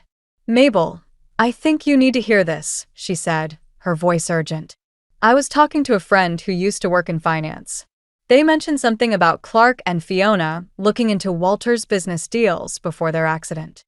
A chill ran down my spine. You think it's connected? I don't know, but it seems too coincidental to ignore, Nora replied. Be careful, Mabel. This could be bigger than we thought. Her words echoed in my mind as I went through Fiona's belongings later that evening. I had avoided it for too long, fearing what I might find. As I sifted through her papers, my fingers brushed against something cold and metallic. A key. My heart skipped a beat. It was a small, nondescript key, but it felt significant. I knew Fiona had secrets, but this was a tangible link to whatever she had been hiding. The key was a promise of answers, but it also felt like opening Pandora's box. The next day, I decided to talk to Grant. I needed to know where he stood in all of this. As he sat across from me at the kitchen table, I could see the weight of his family's legacy etched into his features. Grant, we need to talk, I said, trying to keep my voice steady. I found something in Fiona's things. A key. He looked up, surprise flickering in his eyes. A key to what? I don't know yet, but I think it might be important, I replied, searching his face for any hint of recognition or guilt. Grant sighed, rubbing his temples. Mabel, you know how complicated my family is. Complicated doesn't begin to cover it, I said, frustration creeping into my voice. Hazel deserves to know the truth. We all do. He nodded, a shadow passing over his expression. I know. I don't want to lose you over this. His words hung in the air, a confession of sorts. I reached across the table, taking his hand. Then help me find out what really happened. As we sat there, I could feel the walls between us starting to crack, revealing the raw, vulnerable truth beneath. It was a small step, but it felt like progress. That evening, I decided to visit the bank and see what the key unlocked. As I stood in front of the safety deposit box, my hands trembled with anticipation and fear. I took a deep breath and turned the key. Inside, I found a stack of documents and a letter addressed to me. The documents detailed Walter's illegal real estate deals, a web of corruption that stretched far beyond what I had imagined. The letter, written in Fiona's familiar handwriting, was a plea for help, expressing her fears for her and Clark's safety. My heart pounded as I read her words, the enormity of the situation crashing down on me. Fiona had known the risks, yet she had tried to uncover the truth. And now, it was up to me to finish what she had started. I left the bank with a new sense of purpose, but also a growing fear of what might come next. As I drove home, I couldn't shake the feeling that I was being watched. Every shadow seemed to hold a threat, every turn a potential danger. Back at the house, I found Hazel in the living room, her face illuminated by the glow of her laptop. She looked up as I entered, a question in her eyes. Hey, Aunt Mabel. Everything okay? She asked, her voice tentative. I forced a smile, trying to mask the turmoil inside. Yeah, just a long day. As I watched her return to her screen, I knew I couldn't let her down. I had to protect her from whatever darkness the Quinn legacy harbored. But with every step closer to the truth, the danger felt more real, more immediate. The stakes were higher than ever, and I was running out of time. The Quinns had secrets they would do anything to protect, and I was caught in the middle. But I couldn't turn back now. Not when Hazel's future depended on it. The question was, how much was I willing to risk to see justice served? And would I lose everything in the process? The days that followed my discovery at the bank were a blur of anxiety and determination. I felt like I was living on borrowed time, each moment a precarious balance between uncovering the truth and keeping Hazel safe. The documents and Fiona's letter weighed heavily on me, a constant reminder of the danger lurking within the Quinn family. One evening, as I sat at the kitchen table, poring over the documents once again, Grant walked in. His face was drawn, shadows under his eyes hinting at sleepless nights. He hesitated at the doorway, as if unsure of his place in the room. Mabel, we need to talk, he said finally, his voice tinged with a weariness that mirrored my own. I looked up, meeting his gaze. About what? He pulled out a chair and sat down, his hands fidgeting with a pen. I know about the trust fund. I found out about it a while ago, but I didn't know how to tell you. His admission hit me like a punch to the gut. You knew? And you didn't say anything? Grant sighed, running a hand through his hair. I thought I could handle it on my own. I didn't want to drag you into this mess. I watched him, trying to gauge his sincerity. What else are you hiding, Grant?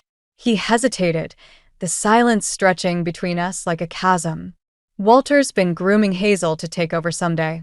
He wants to secure the family legacy through her. The revelation was a sucker punch. Hazel as the heir to Walter's empire? It was a future I hadn't considered, and one I wasn't sure she wanted. Does Hazel know? No, Grant replied, his voice heavy with regret. And I don't think she should. Not yet. I nodded, my mind racing with the implications. Hazel was just a child, thrust into a world of power and manipulation. I couldn't let her be used as a pawn in Walter's game. The next day, I met Nora for coffee, needing her pragmatic perspective. As I recounted Grant's confession, her expression shifted from concern to determination. Mabel, this changes everything. You need to get Hazel out of there before Walter tightens his grip, Nora said, her voice firm.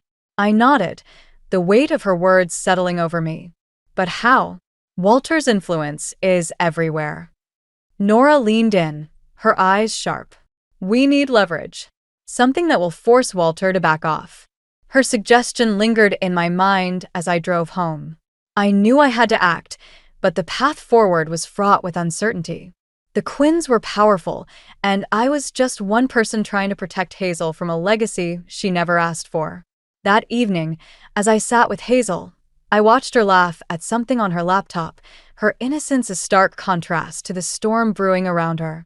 I knew I had to shield her from the darkness threatening to engulf us both. The next morning, I received a call from an unknown number. My heart raced as I answered, half expecting another anonymous tip. But the voice on the other end was familiar. Mabel, it's Vivian, she said, her tone clipped. We need to talk. I agreed to meet her, curiosity and apprehension mingling in my chest. As I arrived at the estate, Vivian met me in the drawing room, her demeanor as polished as ever. Mabel, I know you've been digging into family matters, she began, her eyes narrowing. But you must understand, everything we do is for the family's future. I met her gaze, unflinching. And what about Hazel's future? Does she get a say in any of this? Vivian's expression softened, a rare vulnerability breaking through her usual facade. I care for Hazel, truly, but Walter is set in his ways. He believes this is what's best. Her words hung in the air, a confession wrapped in justification. It was clear Vivian was caught between loyalty and love, a struggle I knew all too well. As I left the estate, I realized the power dynamics were shifting. Vivian's uncertainty was a crack in Walter's armor, a potential ally in my fight for Hazel. But the path ahead was still uncertain, and every step felt like walking through a minefield. The stakes had never been higher, and I knew I had to act fast. Walter's plans for Hazel were a threat I couldn't ignore, and the clock was ticking. But with every revelation, my resolve grew stronger. I would protect Hazel, no matter the cost. The question was, could I outmaneuver Walter before it was too late? And what would be the price of victory in a game where the rules were constantly changing?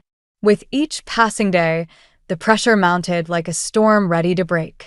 The documents I had uncovered were a ticking time bomb, and I knew I had to act before the Quinns found a way to silence me. Every glance over my shoulder felt like a reminder that I was being watched, and every shadow seemed to whisper of danger. One evening, as I sat in the living room, the tension between Grant and me was palpable.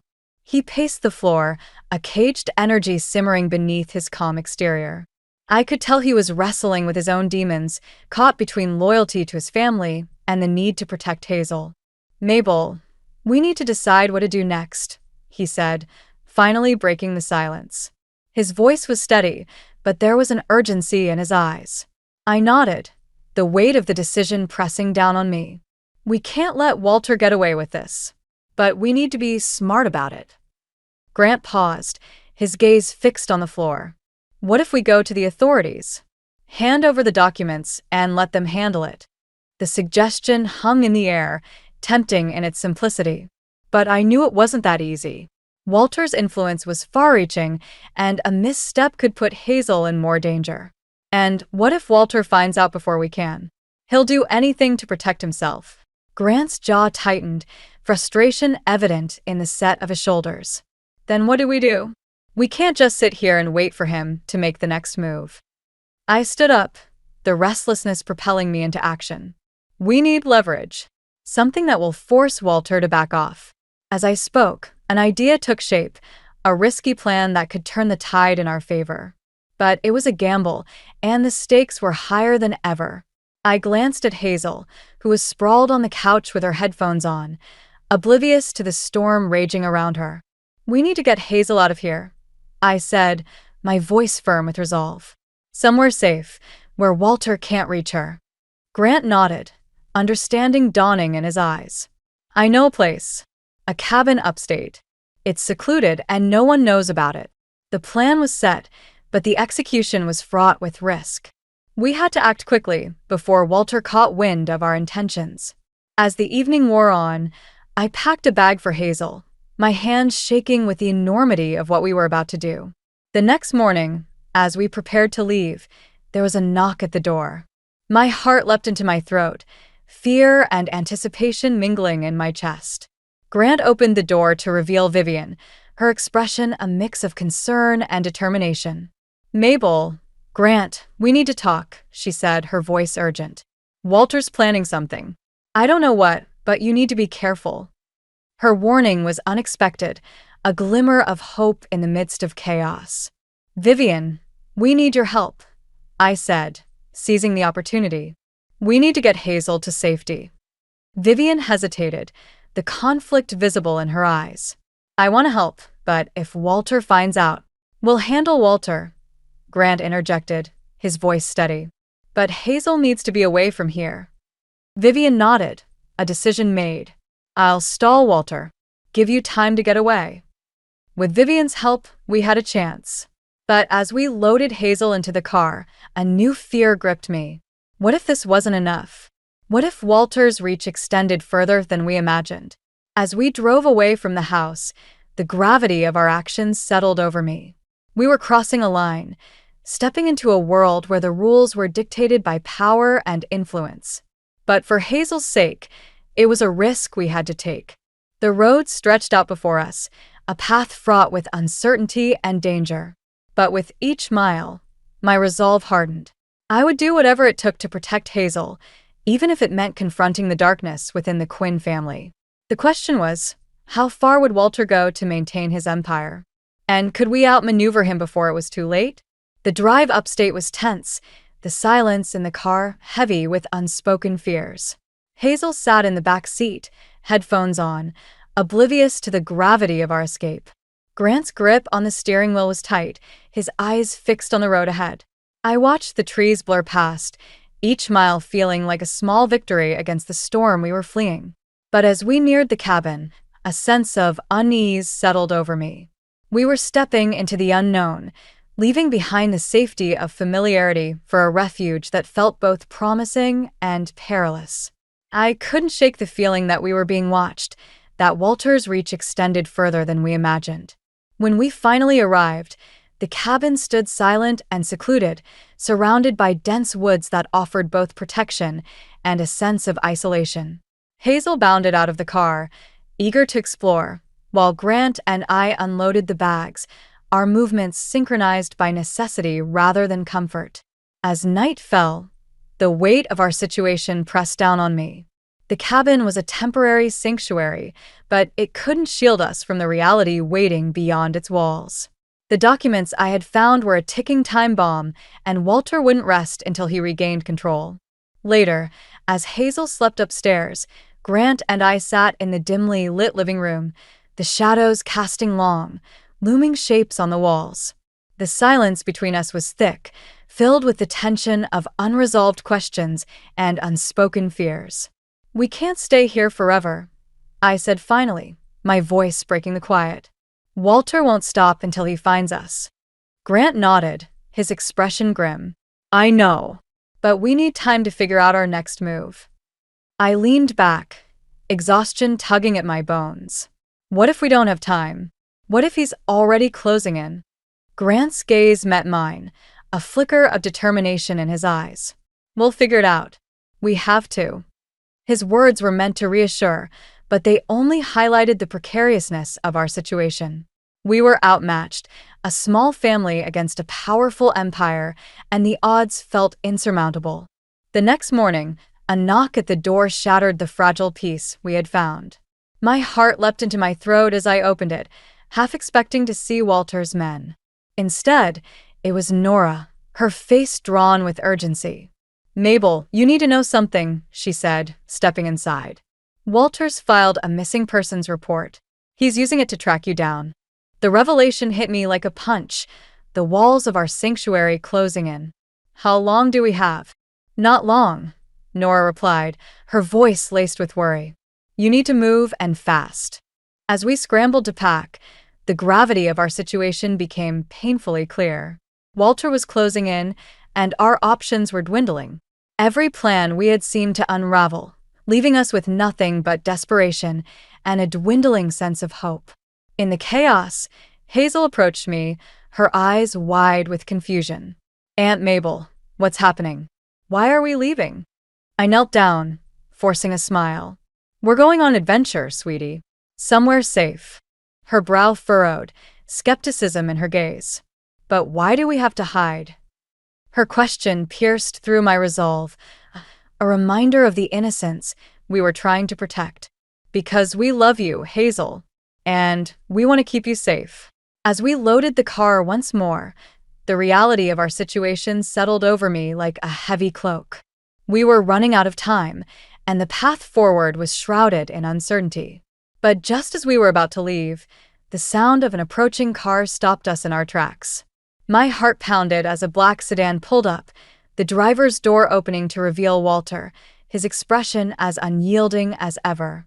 "Mabel, Grant," he said, his voice carrying a weight of authority. "We need to talk." His presence was a final twist, a reminder of the power he wielded and the danger we faced. As he approached, I felt the last threads of our plan unraveling, leaving us exposed and vulnerable.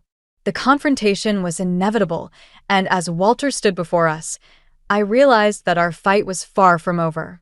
We were at our lowest point, with everything to lose and no clear path to victory. The question was, how far were we willing to go to protect Hazel? And in the face of such overwhelming odds, could we find a way to turn the tide?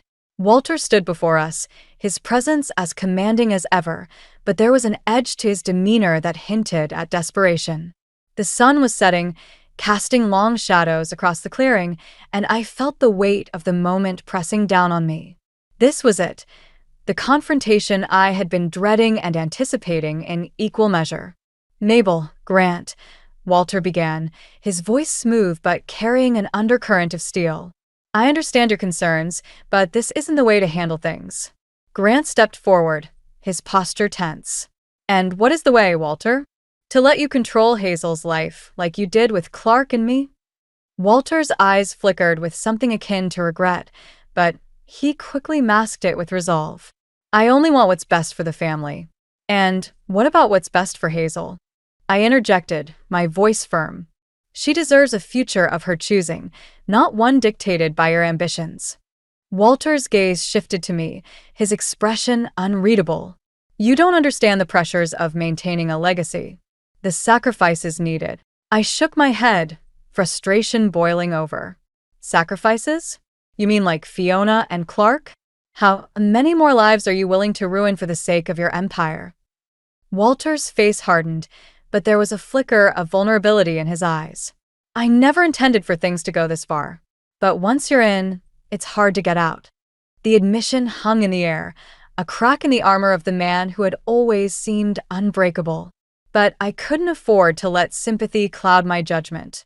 "Not now." "Then step aside, Walter," Grant said, his voice steady. "Let us handle things. Let Hazel have the life she deserves." Walter hesitated, the weight of his past decisions visible in the lines etched on his face. "And what if I refuse?" The question was a challenge, a final test of our resolve. But before I could respond, Vivian appeared, her presence a calming counterpoint to Walter's intensity. "Walter, please," she said softly, placing a hand on his arm. "We've lost too much already. Let them go." Walter looked at her, a silent conversation passing between them. For a moment, it seemed as if he might relent, but then his gaze hardened once more. "No," he said, his voice firm. "I can't let everything I've built fall apart." The words were a catalyst, igniting the tension that had been simmering beneath the surface.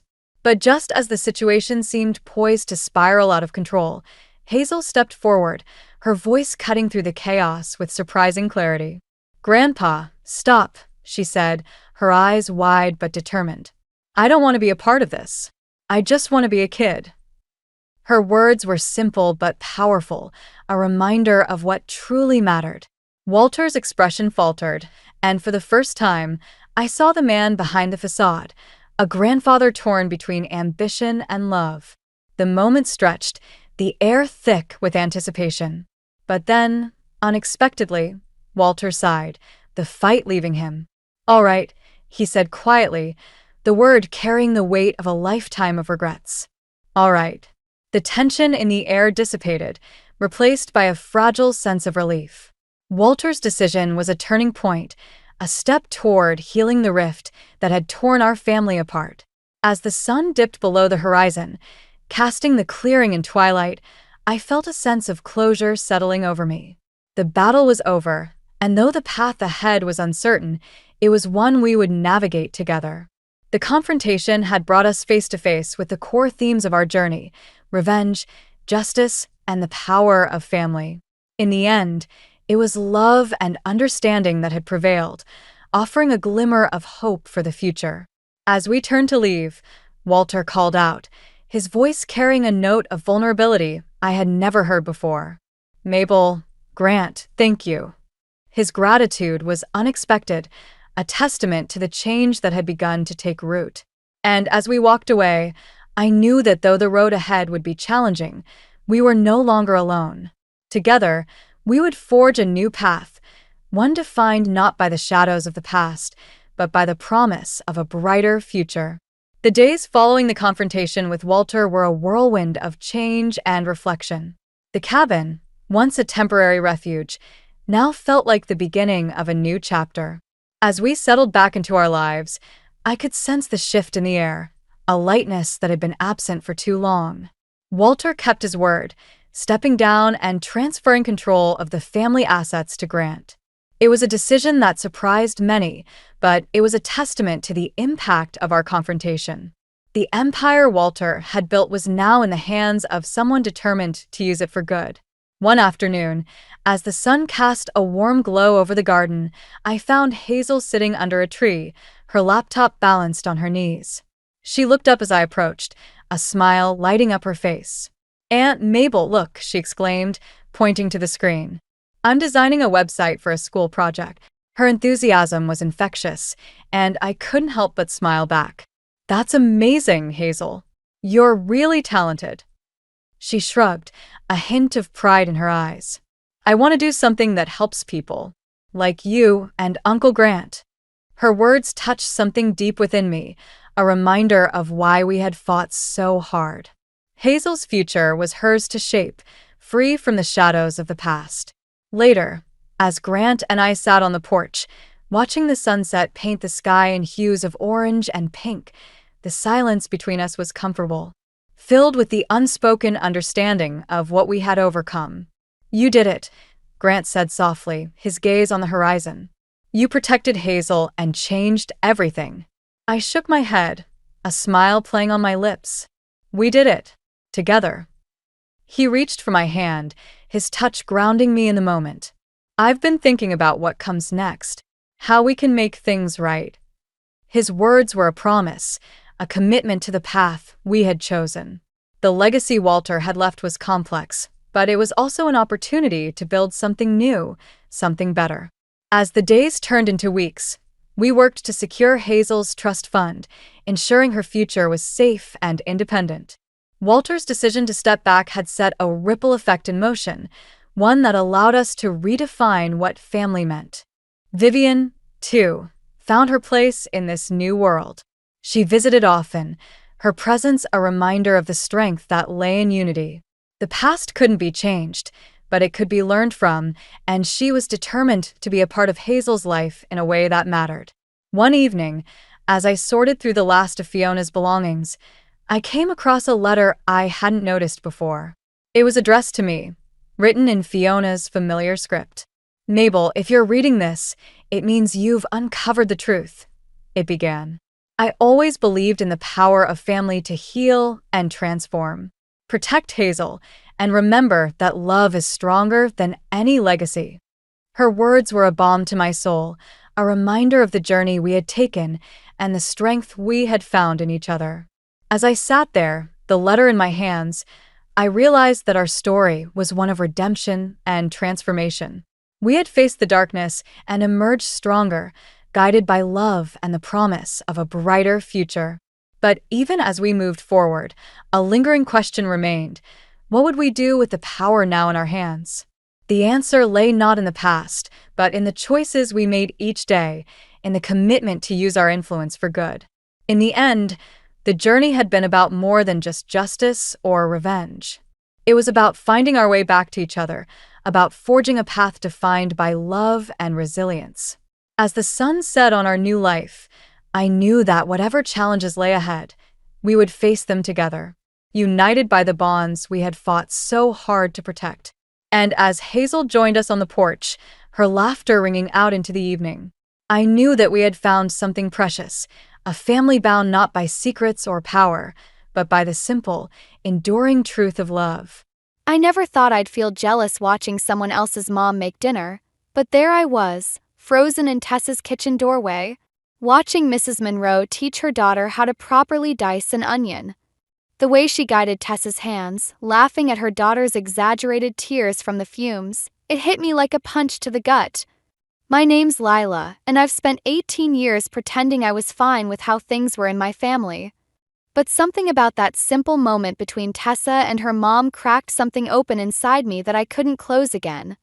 "You're holding the knife too flat, honey," Mrs. Monroe said, adjusting Tessa's grip. "There you go. Now you won't slice your fingers off." She kissed the top of Tessa's head, and I had to look away. "Earth to Lila," Tessa called out. "You gonna help us with this curry or just stand there looking tragic?" I forced a smile and stepped into their warm, chaotic kitchen. Counter was covered in half-chopped vegetables, and something aromatic simmered on the stove. It was so different from my house, where takeout containers and pristine and used appliances ruled the kitchen. "Sorry, just zoned out for a second," I said, grabbing a knife. "What do you need me to do?" Mrs. Monroe handed me a pile of bell peppers. "These need to be julienne, that means thin strips, sweetie. And tell me how that college application process is going. Your mother mentioned you were looking at state?" I focused on the pepper, carefully removing the seeds. "Actually, I'm thinking about taking a gap year. Maybe work for a while, figure things out."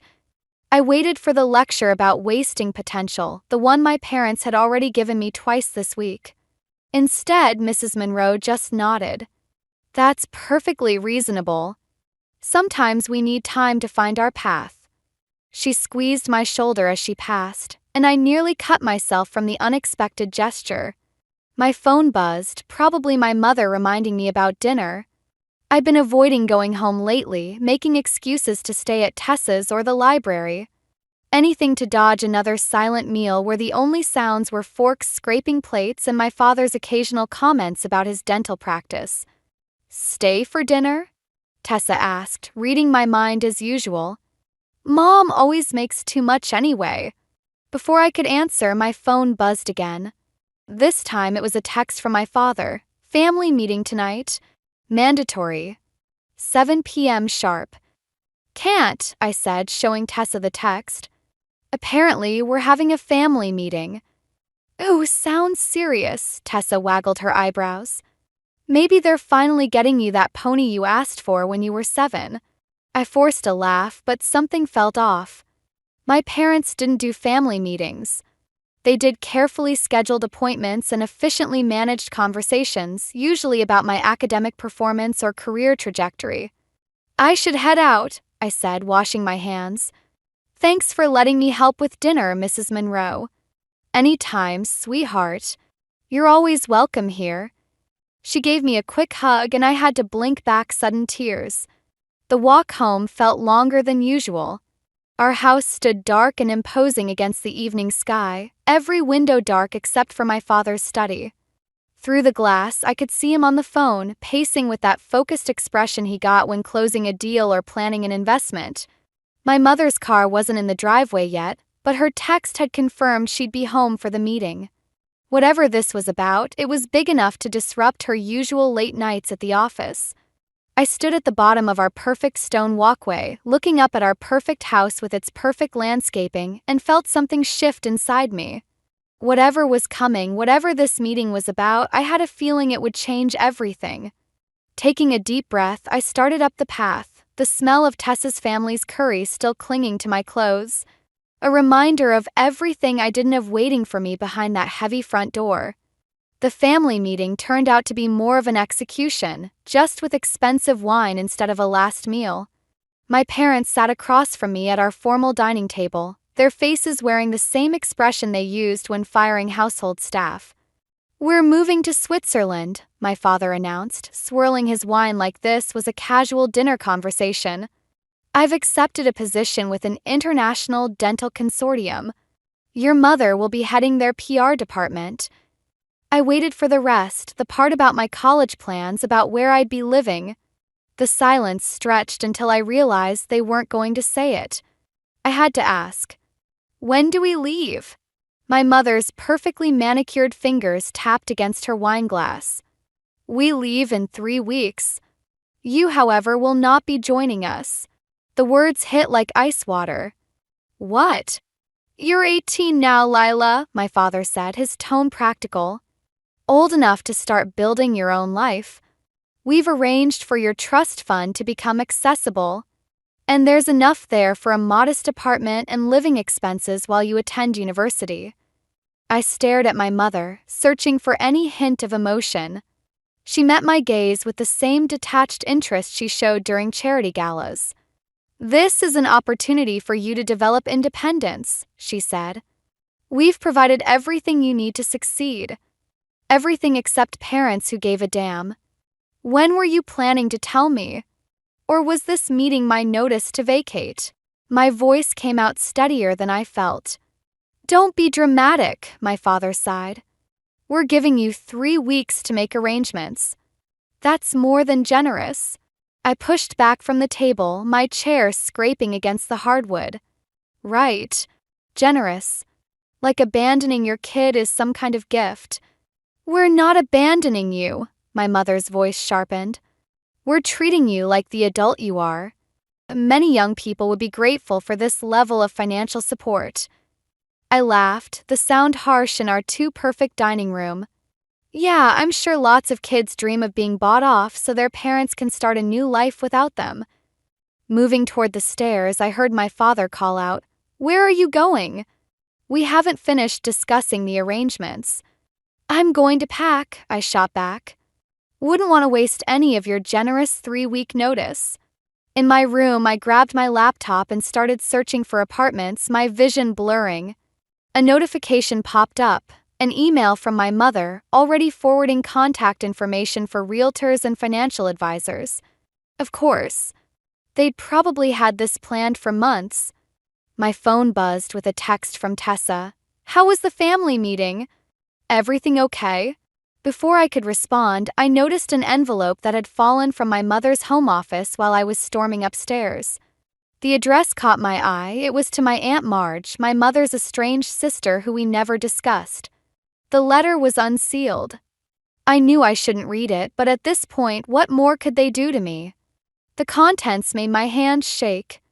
"Marjorie, I know you'll never forgive me for what happened with David. I live with that choice every day. But now that Graham and I are leaving, I need you to watch over Lila. She has too much of him in her, that same softness that made David so vulnerable. I can't protect her from that anymore." Who was David? And what choice was my mother living with? A knock at my door made me shove the letter under my pillow. My father stood there, holding a folder. "These are the documents you'll need," he said, placing them on my desk. "The realtor can show you properties starting tomorrow." I looked at him, really looked at him, and saw something I'd never noticed before. Fear. But of what? "Dad," I started, but he was already turning away. "Get some rest, Lila. You have a lot to arrange in the next few weeks." I sat on my bed, the mysterious letter burning under my pillow, my phone buzzing with Tessa's concerned messages, and realized I had 2 choices. I could do what I'd always done, follow their plans, be the perfect daughter even in abandonment, or I could finally start asking the questions they never wanted me to ask. Starting with finding out who David was and what my mother had done to him. The Moonlight Cafe wasn't my first choice for a job. But beggars can't be choosers when they're racing against a 3-week deadline to build an independent life. Leo Hargrove, the owner, hired me on the spot, his smile a little too warm as he showed me around the kitchen. Such a shame about your parents, he said, demonstrating how to work the espresso machine. I knew your mother back in high school. She was different then. The way he said different made me look up sharply, but his expression gave nothing away. Everyone in this town seemed to have secrets about my family except me. Different how? I asked, trying to sound casual while steaming milk. Leo shrugged, but his eyes held mine a moment too long. People change. Sometimes for good reasons. He glanced at the clock. Take your break. We should talk about your situation. In his office, Leo leaned back in his chair, studying me. You know, I have an apartment above the cafe. Previous manager lived there. It's sitting empty now. My heart jumped. The real estate agent had shown me nothing but overpriced dumps all week. Really? Could be yours. Reduced rent for an employee, of course. He smiled that too warm smile again. We'd need to work out some arrangements. Something in his tone made my skin crawl. What kind of arrangements? Nothing unreasonable. Extra shifts, helping with books, keeping me company during late nights. He reached across the desk, his fingers brushing my hand. I could be very generous to the right person. I jerked back, nearly knocking over my chair. I should get back to work. Don't be hasty, Lila.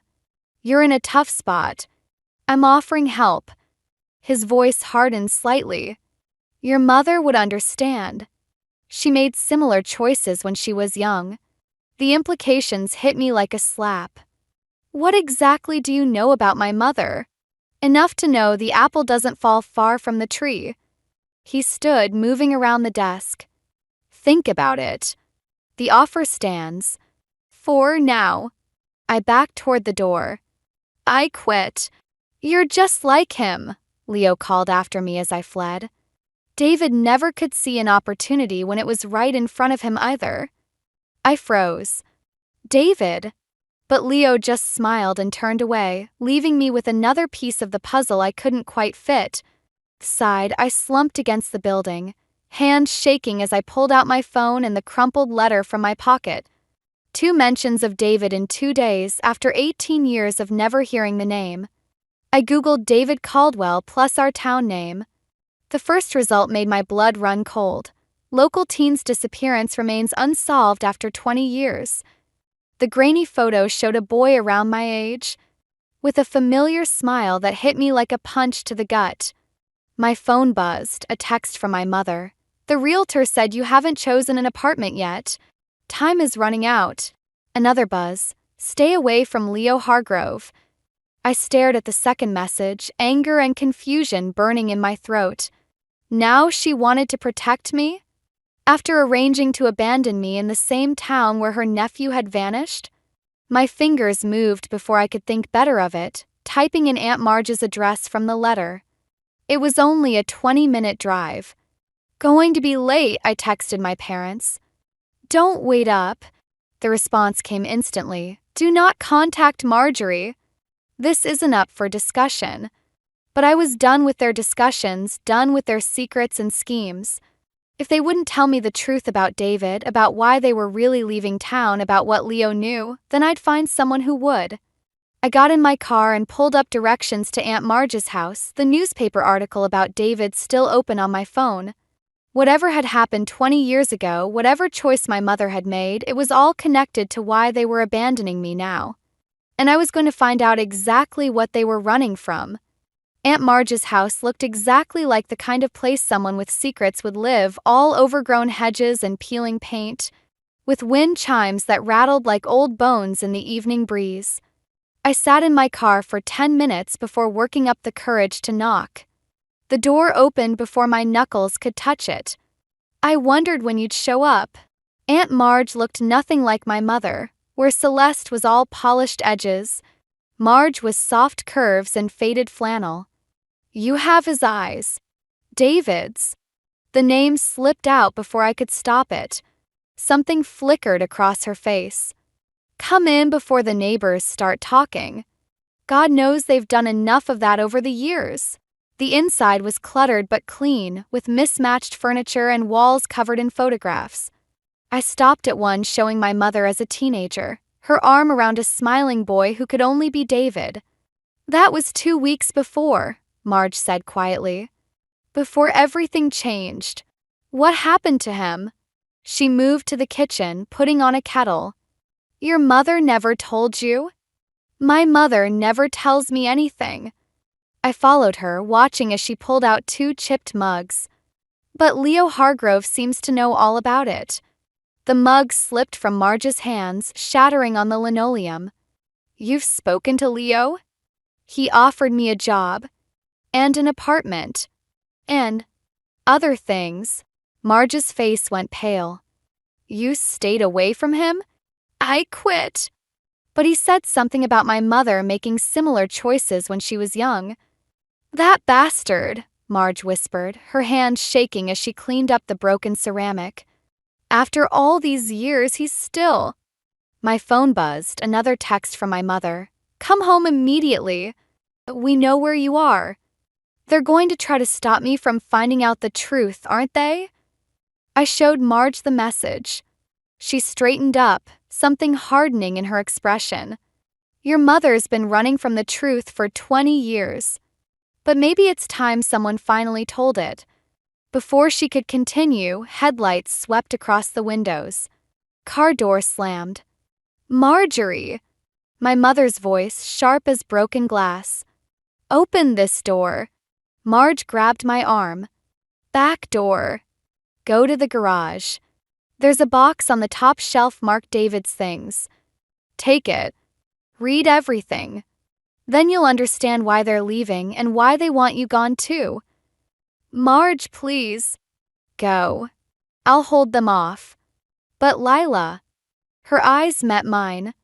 "Whatever you read, remember, your mother wasn't the only one who made choices that night. We all did. Even David." I slipped out just as the front door burst open. Through the kitchen window, I saw my parents enter, my father looking uncomfortable, my mother radiating cold fury.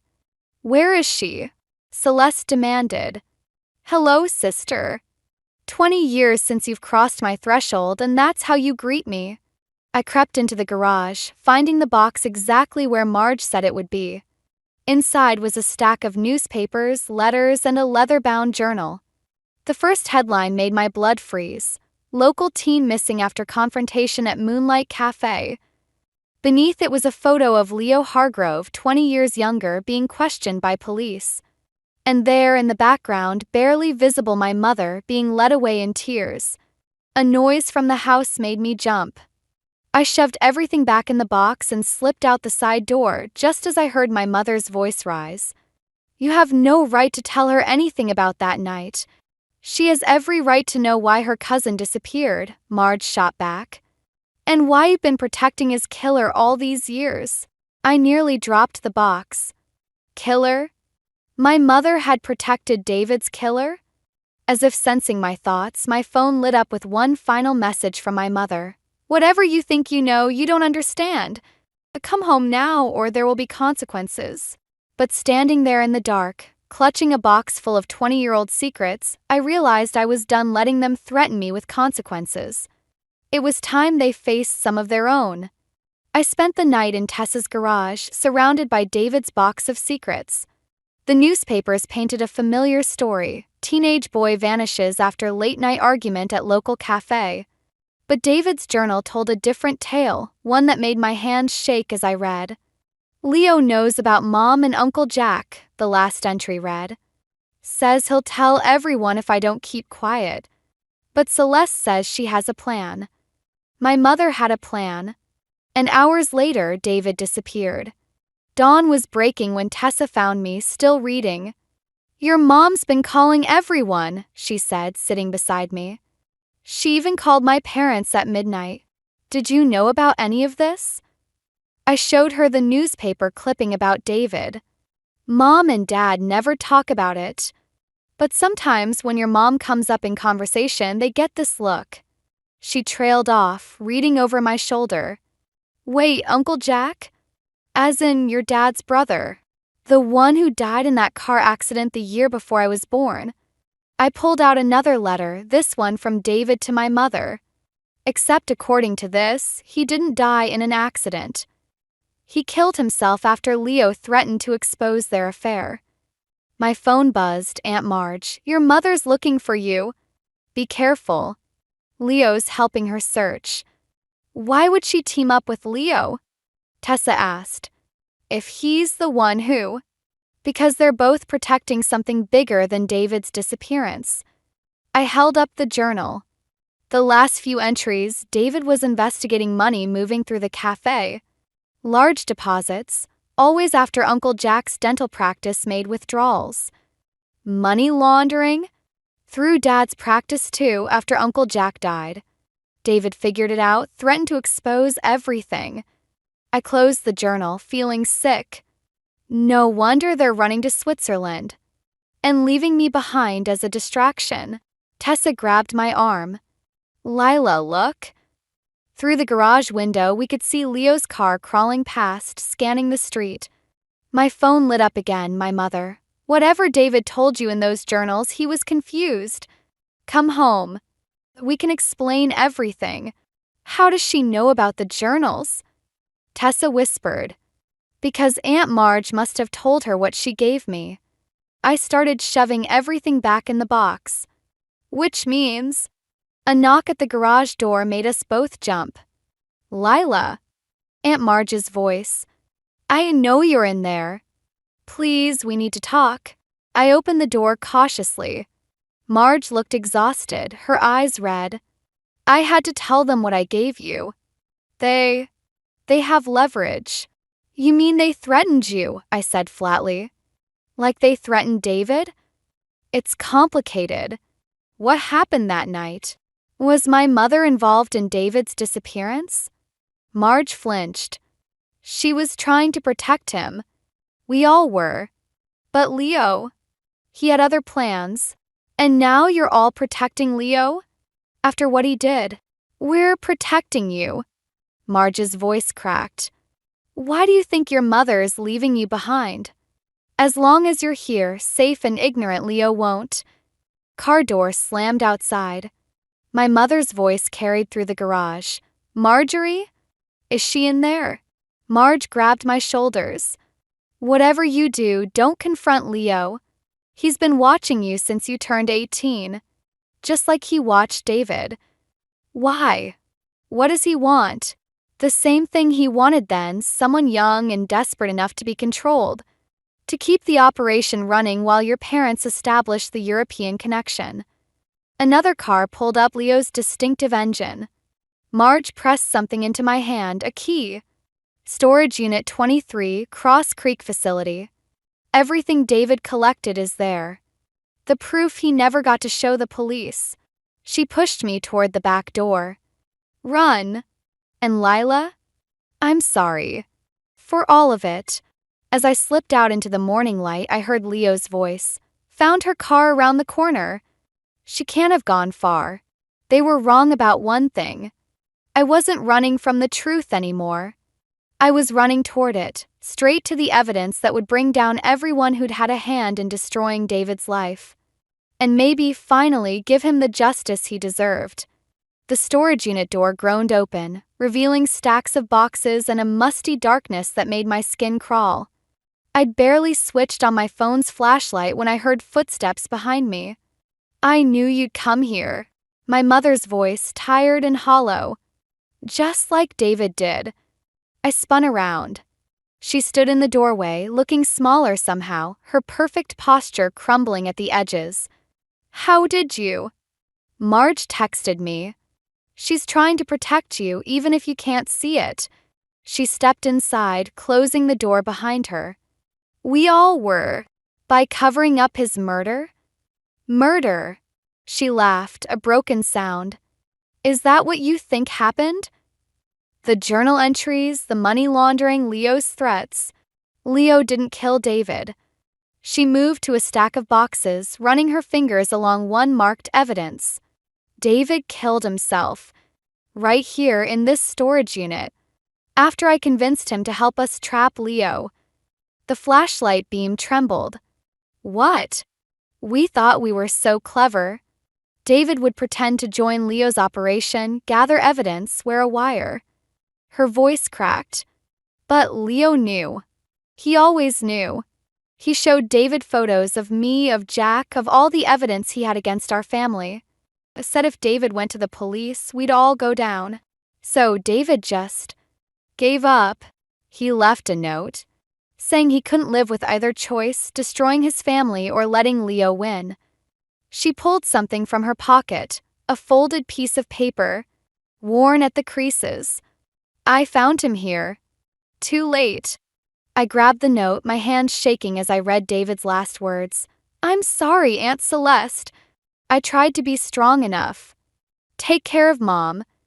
That's why you're so cold, I whispered. Why you never. I got your cousin killed by trying to fix things.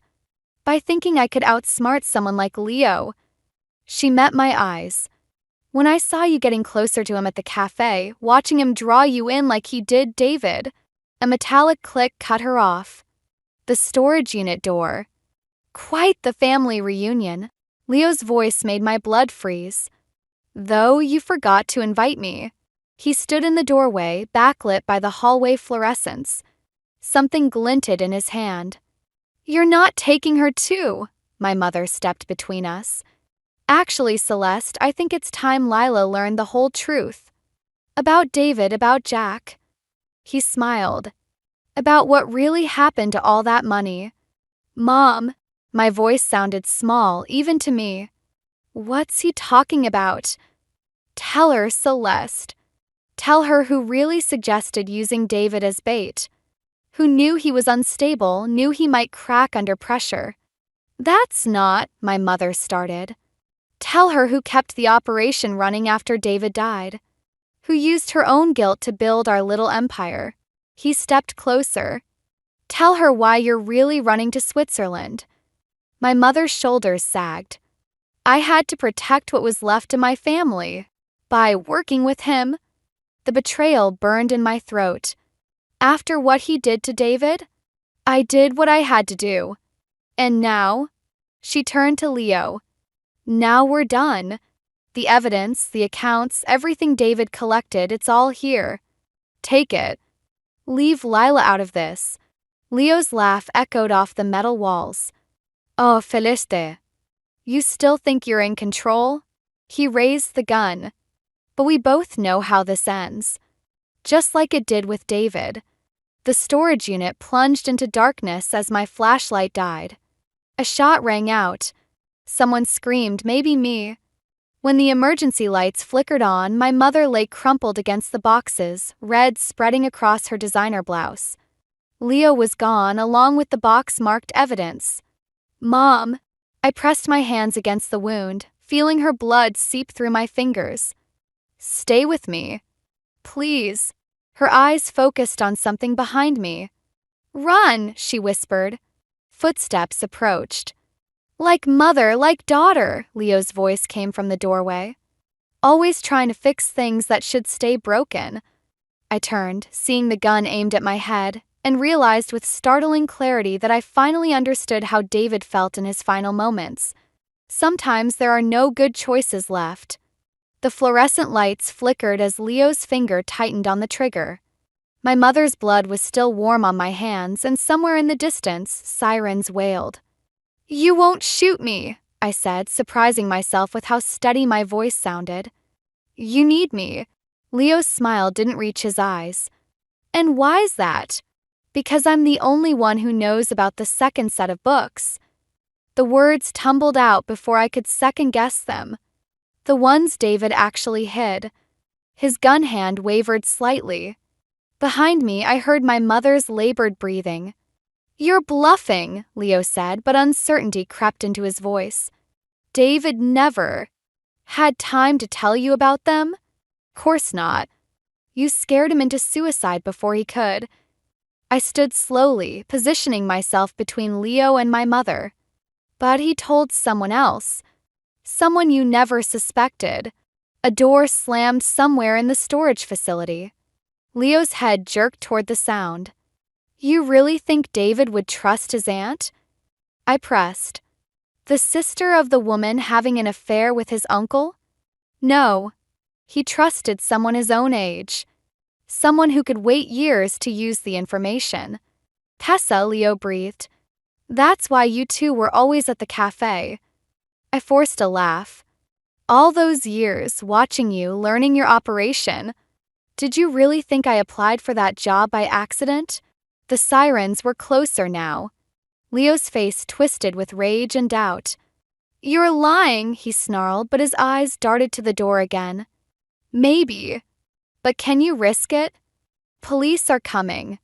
If those books surface. I took a step forward.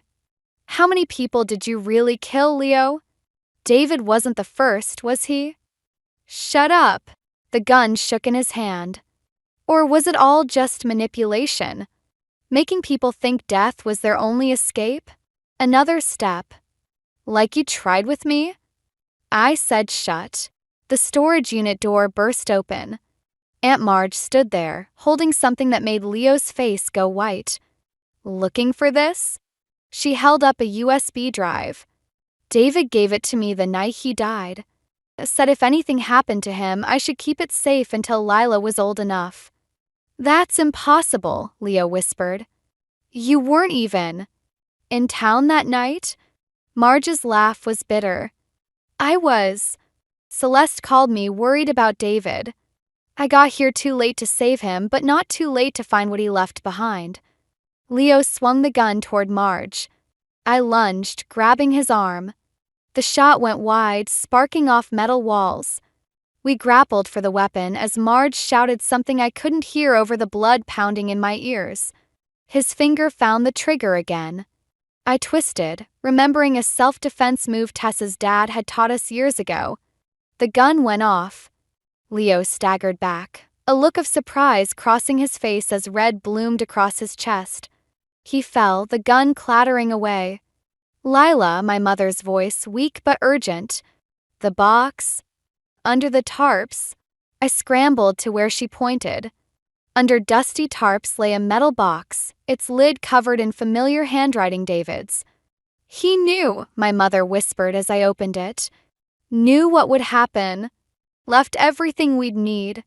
Inside were files, photos, USB drives, 2 decades of evidence against not just Leo but everyone involved in his operation. And on top, a letter addressed to me. Dear Lila, it began.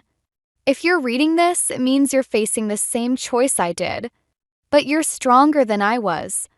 You'll make the right decision. The storage unit filled with police and paramedics. As they loaded my mother onto a stretcher, she grabbed my hand. I'm sorry, she said. For everything. For not being strong enough to end this years ago. I squeezed her hand, watching Leo's still form being covered with a sheet. It's ended now.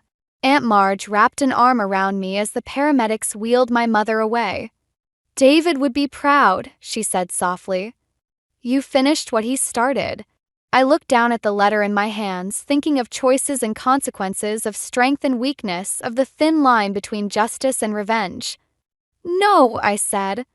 We all did. 6 months later, I stood in front of the renovated Moonlight Cafe, now transformed into a community center. The grand opening banner fluttered in the spring breeze, and Aunt Marge squeezed my hand as we watched families stream inside. David would have loved this, she said softly. My mother approached slowly, still walking with a slight limp. Her designer clothes were gone, replaced by simple jeans and a sweater. The art therapy program starts next week, she said. We already have 10 teens signed up. The irony wasn't lost on any of us, turning Leo's hub of manipulation into a safe haven for vulnerable youth. Sometimes the best revenge is healing what your enemy tried to destroy. Dad called again, I told them, watching their reactions carefully. Wants to explain his side of things. What are you going to do? My mother asked, her voice careful, neutral. I pulled an envelope from my bag, the last piece of David's legacy found buried in one of his boxes. I think I'll send him this instead. Inside was a photo of my father with Leo, dated years before I was born, both men smiling over signed documents. On the back, David had written, "The beginning of everything. Remember who chose this path." "Are you sure?" Marge asked. "Some doors are hard to close once they're opened." "Some doors shouldn't stay closed," I replied, thinking of all the secrets that had poisoned our family. "Besides, he deserves to know why I'm choosing to stay here." My mother flinched slightly at that, but didn't argue. We'd spent months rebuilding our relationship, learning to talk without hiding behind perfect facades and practiced lies. It wasn't always pretty, but it was real. Tessa emerged from the center, grinning. "You guys have to see this. The kids are already filling up the suggestion box. Someone even asked if we could start a creative writing program." "For processing trauma through storytelling," my mother mused. "That's actually brilliant." Speaking of storytelling, Marge pulled something from her purse, a worn journal with David's name on the cover. "I think it's time for this to have a new home." I stared at it.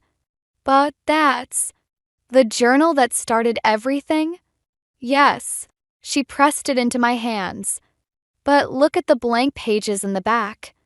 They're waiting for a new story. Your story." As if on cue, a group of teenagers walked past, laughing and pushing each other playfully. They reminded me of David's photo, of how young and full of hope he'd been before everything went wrong. "Maybe some stories don't need endings," I said, running my fingers over the journal's worn cover.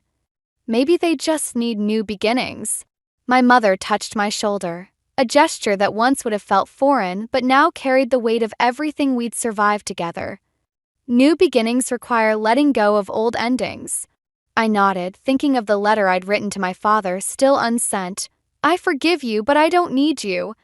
I found my family in the truth, not in comfortable lies. Inside the center, someone started playing piano halting, beautiful notes floating through the open doors. Life finding its way through the cracks of what was broken. "Ready," Tessa called from the entrance. "The writing workshop's about to start." I looked at these women, my aunt who kept faith, my friend who kept secrets, my mother who kept trying, and felt something settle in my chest. Not peace exactly, but purpose. "Actually," I said, "I think I'm ready to tell my own story." As we walked inside together, I caught a glimpse of our reflection in the window, 4 women, all carrying different pieces of the same broken history but moving forward anyway. Behind us, David's journal waited in my bag, its blank pages promising something I'd never understood until now. Sometimes the best revenge isn't about making others pay for the past. Sometimes it's about refusing to let that past define your future. And sometimes, if you're lucky, you find the family you need in the aftermath of losing the one you thought you wanted. I was in the middle of organizing a high-profile art exhibit, juggling a million tasks at once, when my phone buzzed insistently in my pocket. I glanced at the screen, saw Ethan's name, and picked up immediately. His voice was urgent, almost frantic, and it sent a shiver down my spine. "Riley, we need to talk. Can you come over tonight? My family wants to have dinner." Now, let me back up a bit. My name's Riley. I'm an event planner at a prestigious art gallery, and I love what I do. It's chaotic but thrilling, like trying to tame a whirlwind. My life was pretty much a balancing act between my career and my relationship with Ethan, my fiancé. He's an environmental scientist, a bit introverted but genuinely supportive. We've been together for a while, and things were going well, or so I thought. The moment I walked into Ethan's family home, I felt the tension. It was almost tangible, like walking through a thick fog. Lorraine, Ethan's mother, greeted me with a smile that didn't quite reach her eyes. "Riley, dear, nice to see you," she said, her voice dripping with a sweetness that felt more like syrup than honey. Vanessa, Ethan's sister, was already at the table, her eyes scanning me like I was some kind of puzzle she was trying to solve. "Riley," she said, nodding slightly. Her tone was polite, but there was an edge to it, a subtle challenge that made my skin prickle. Dinner started off with the usual small talk, but I could feel the undercurrents. Lorraine asked questions about my work. Her interest too pointed to be genuine curiosity. "So, Riley, how do you manage such a demanding job and still find time for Ethan?" she asked, her eyes fixed on me. I smiled, trying to keep my tone light. "It's all about balance, I guess. Ethan's really supportive, and that helps a lot." Vanessa chimed in, her voice smooth but with a hint of something darker. "It must be hard, though." I mean, with all the late nights and events, it must take a toll on your relationship. I felt a flicker of irritation but kept my composure. We make it work. We always find time for each other. Ethan, sitting beside me, reached for my hand under the table, giving it a reassuring squeeze. But his silence was unnerving. He seemed distant, preoccupied, and it made me uneasy. As dinner went on, the conversation shifted, but the tension didn't. Vanessa's comments were laced with subtle digs, and Lorraine's questions felt more like interrogations. I could sense their skepticism, their doubt about me, and it stung. After dinner, as I was helping clear the table, Vanessa approached me in the kitchen. "You know, Riley," she said, her voice low, "Ethan's always been the type to trust too easily. I just hope you're as committed to him as he is to you." The insinuation was clear, and it hit me like a punch to the gut. I forced a smile, refusing to let her see how much her words affected me. "I love Ethan," I said simply, meeting her gaze. Her eyes narrowed slightly, and for a moment I saw something flicker there, fear, maybe, or insecurity. But then it was gone, replaced by that cool, calculating look. On the drive home, Ethan was quiet, lost in thought. I wanted to ask him what was going on, why his family seemed so hostile, but the words wouldn't come. Instead, I focused on the road, my mind racing with questions. As we pulled up to our apartment, Ethan finally spoke. "I'm sorry about tonight, Riley. I didn't expect it to be so tense." I sighed, leaning back in my seat. "It's okay. I just wish I knew what was really going on." He hesitated, and I could see the conflict in his eyes. "There's something I need to tell you, but not tonight. Can we talk tomorrow?" His words hung in the air, heavy with unspoken truths. I nodded, trying to ignore the knot of anxiety tightening in my chest. As I lay in bed that night, staring up at the ceiling, I couldn't shake the feeling that this was just the beginning. Something was brewing beneath the surface, something that could change everything. And I had a sinking feeling that Vanessa was at the center of it all. The next morning, Ethan and I sat across from each other at our small kitchen table, the sunlight streaming through the window, casting long shadows. I could see the worry etched on his face, and it mirrored the unease in my own heart. We needed to talk about last night, about the engagement announcement that was supposed to be a celebration but turned into a battlefield. "Ethan," I began, trying to keep my voice steady, "about your family, I just don't understand why they reacted that way." He sighed, rubbing the back of his neck. "I know. It's just complicated. Vanessa's always been protective, and my mom, well, she's set in her ways." I reached for his hand, needing the connection. "I want to get along with them, Ethan, but it's like everything I do is wrong in their eyes." He squeezed my hand, his eyes softening. "We'll figure it out, Riley. I promise." I nodded, trying to believe him, but the doubt lingered. As I got ready for work, I couldn't shake the feeling that Vanessa was more than just protective. There was something else driving her hostility, something deeper. At the gallery, I threw myself into my work, organizing the upcoming exhibit. The familiar chaos helped distract me, but my mind kept drifting back to Ethan's family. I needed to talk to someone who wasn't caught up in the middle of it all, someone who could give me perspective. During lunch, I called Mia, my best friend and confidant. We met at a small cafe near the gallery, and as soon as I saw her, I felt a wave of relief. Mia had a way of cutting through the noise and getting to the heart of things. "So," she said, taking a sip of her coffee, "what's going on with Ethan's family?" I told her everything, from the engagement dinner to Vanessa's passive-aggressive comments. Mia listened, her expression shifting from curious to concerned. "Riley," she said, leaning forward, "it sounds like Vanessa's got some serious control issues. Maybe she's afraid of losing her brother to you." I nodded, grateful for her insight. "But why?" "I mean, I'm not trying to take him away. I just want to be a part of his life." Mia shrugged. "People like Vanessa, they thrive on control. Maybe she's scared that if Ethan marries you, she won't have the same influence over him." Her words made sense, but they also added another layer of complexity to an already tangled situation. I thanked Mia for her advice, feeling a little more grounded as I headed back to work. That evening, as Ethan and I were preparing dinner, my phone buzzed with a message from Vanessa. It was a list of wedding venues, all of which were far from what Ethan and I had discussed. It was a subtle but clear attempt to steer the wedding plans in her direction. "Look at this," I said, handing my phone to Ethan.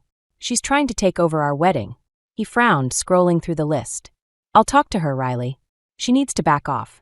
I watched him, wondering if he would really stand up to his sister. I wanted to believe he would, but the doubt lingered. The next few days were a blur of work and wedding planning, with Vanessa's interference becoming more pronounced. She questioned every decision, sowing seeds of doubt in Ethan's mind. I could see the strain it was putting on him, and it hurt to watch him caught in the middle. Then, one evening, as we were going over the guest list, Ethan hesitated. "Riley, do you think we should reconsider the venue? Vanessa made some good points about the one we chose." I felt a flash of frustration. "Ethan, we picked that venue because it means something to us, not because it fits Vanessa's idea of a perfect wedding." He looked torn, and I could see the conflict in his eyes. "I know, but maybe she's right. Maybe we should think about it." His words stung, and I realized how deeply Vanessa's influence ran. I took a deep breath, trying to stay calm. "Ethan, this is our wedding. We should make the decisions, not Vanessa." He nodded, but the doubt lingered, and I knew this was far from over. As I lay in bed that night, I couldn't shake the feeling that things were spiraling out of control. Vanessa was driving a wedge between us, and I didn't know how to stop it. But I was determined to find a way, even if it meant confronting Vanessa head-on. The stakes were too high to back down now. The gallery was buzzing with activity when I stumbled upon the first hint of Vanessa's betrayal. I was flipping through emails on my phone, trying to juggle the latest exhibit details, when a message caught my eye. It was from an unknown sender with a subject line that simply read, "FYI." Curiosity piqued, I opened it, only to find a screenshot of a social media post. It was Vanessa in some private group making snide comments about me and my dedication to my job. She implied that my late nights were more about secret rendezvous than art exhibits. The words were like a punch to the gut, each one a sharp reminder of her disdain. My hands shook as I scrolled through the messages, my mind racing. How could she stoop so low? The thought of her spreading such lies made my blood boil. I took a deep breath, trying to calm the storm of emotions swirling inside me. This was a new level of betrayal, and I needed to handle it carefully. That evening, I confronted Ethan. We were in the living room, the warm glow of the lamp casting soft shadows. I handed him my phone, letting him read Vanessa's words for himself. His face fell, a mix of disbelief and anger flickering in his eyes. "Riley, I had no idea," he said, his voice barely above a whisper. "I can't believe she would do this." I nodded, my heart heavy. "I don't know what to do, Ethan. She's trying to ruin my reputation, and it's not just about us anymore. It's my career." He ran a hand through his hair, frustration evident. "I'll talk to her. This has to stop." But his words, though well-meaning, felt hollow. I needed more than promises. I needed action. And as much as I wanted to believe he could fix this, I knew it was up to me to protect myself. The next day, I met Mia for lunch again, needing her perspective. Her eyes widened as I showed her the messages. "Riley, this is serious. You can't let her get away with this." I nodded, feeling the weight of the situation pressing down on me. "I know, but what can I do? I can't just confront her without proof." Mia leaned back, thoughtful. "You need to find out why she's doing this. There has to be a reason, something she's hiding." Her words struck a chord, and I realized she was right. Vanessa's actions were driven by more than just jealousy or control. There was something deeper, something I needed to uncover. That evening, as I was leaving the gallery, I received another anonymous message. This one was different, though. It hinted at Vanessa's own secrets, suggesting that her life wasn't as perfect as she portrayed. My curiosity piqued, I decided to dig deeper. Over the next few days, I started piecing together the puzzle. I reached out to a few contacts, discreetly asking questions and gathering information. It was risky, but I needed to know the truth. Then, just as I was beginning to lose hope, I received a tip that changed everything. Vanessa had been involved in a scandal at her law firm, something that had been quietly swept under the rug. It was a revelation that added a new layer to her actions, hinting at vulnerability and hypocrisy. Armed with this new information, I felt a surge of determination. Vanessa's facade was starting to crack, and I was ready to expose it. But I knew I had to be careful. This was a delicate dance, and one wrong move could ruin everything. That night, I sat down with Ethan, ready to share what I had discovered. "Ethan, there's something you need to know about Vanessa," I began, my voice steady despite the turmoil inside. He listened intently as I laid out the evidence, his expression shifting from shock to anger. "I can't believe she would go this far," he said, his voice tight with emotion. I nodded, feeling a mix of relief and anxiety. "I need to confront her, Ethan. This can't go on." He took my hand, his grip firm. "I'm with you, Riley. Whatever you need, I'm here." His support meant everything, but I knew this was a battle I had to face head-on.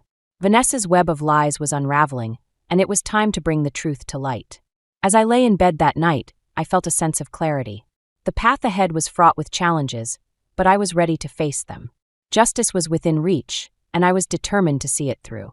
The air in our apartment felt thick with unspoken words as Ethan and I prepared dinner. I could sense the tension between us, a silent acknowledgement of the storm brewing just outside our walls. Vanessa's manipulations had pushed us to the edge, and I knew we were teetering on a precipice. "Ethan," I said, breaking the uneasy silence, "we need to talk about the wedding. About everything." He paused, setting down the knife he was using to chop vegetables. "I know, Riley. It's just, there's so much pressure from my family." I nodded, trying to keep my voice calm. "I understand, but we can't let them dictate our lives. This is about us, not them." He sighed, running a hand through his hair. "You're right.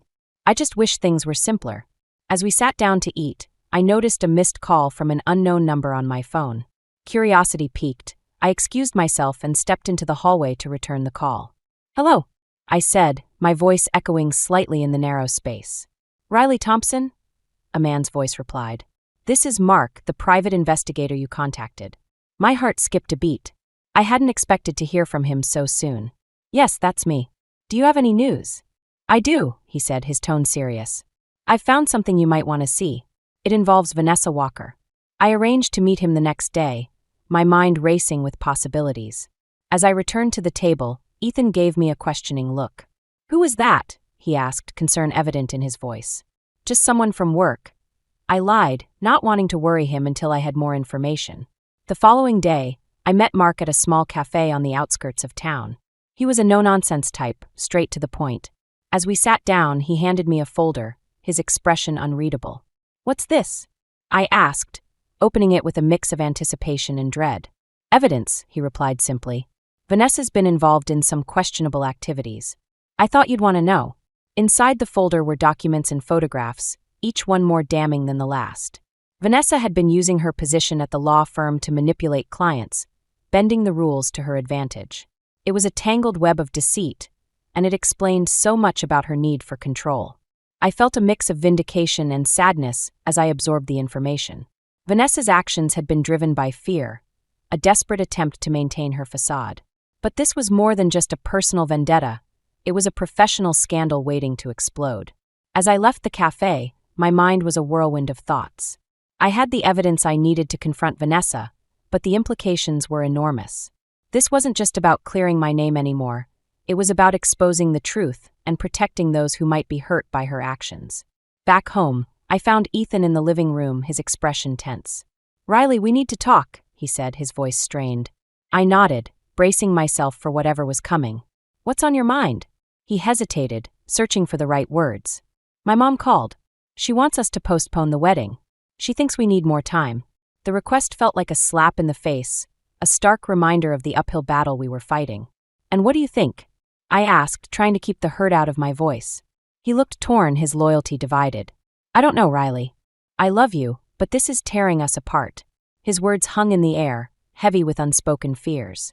I took a deep breath, feeling the weight of the decision pressing down on me.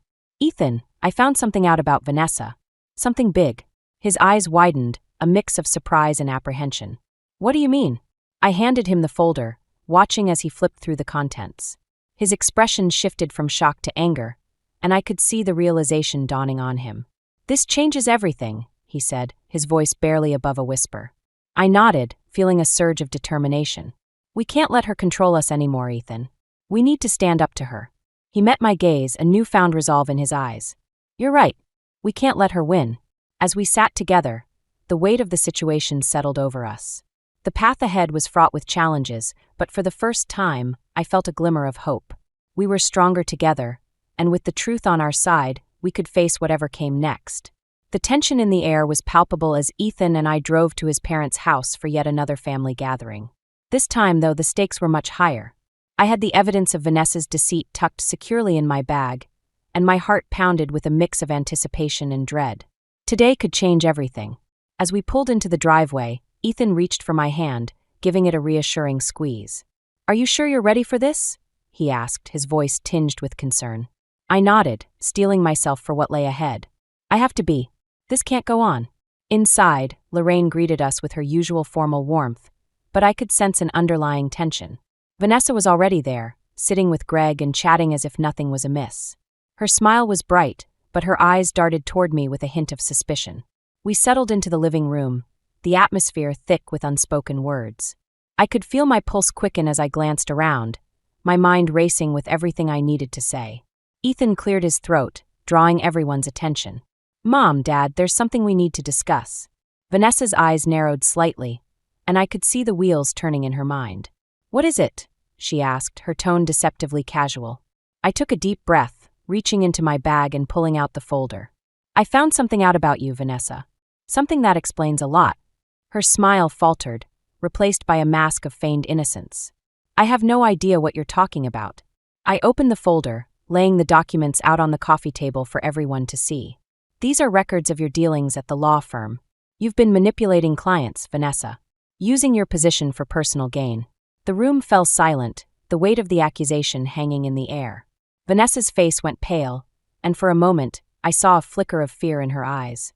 Lorraine gasped, her hand flying to her mouth. "Vanessa, is this true?" Vanessa's composure cracked, anger flaring in her gaze. "This is ridiculous. Riley, you're just trying to turn my family against me." Ethan stood by my side, his expression resolute. "Vanessa, we need the truth. This isn't just about us anymore." Greg looked between us, confusion etched on his face. "Vanessa, what is this?" She hesitated, her facade crumbling. "I did what I had to do. You don't understand the pressure I'm under."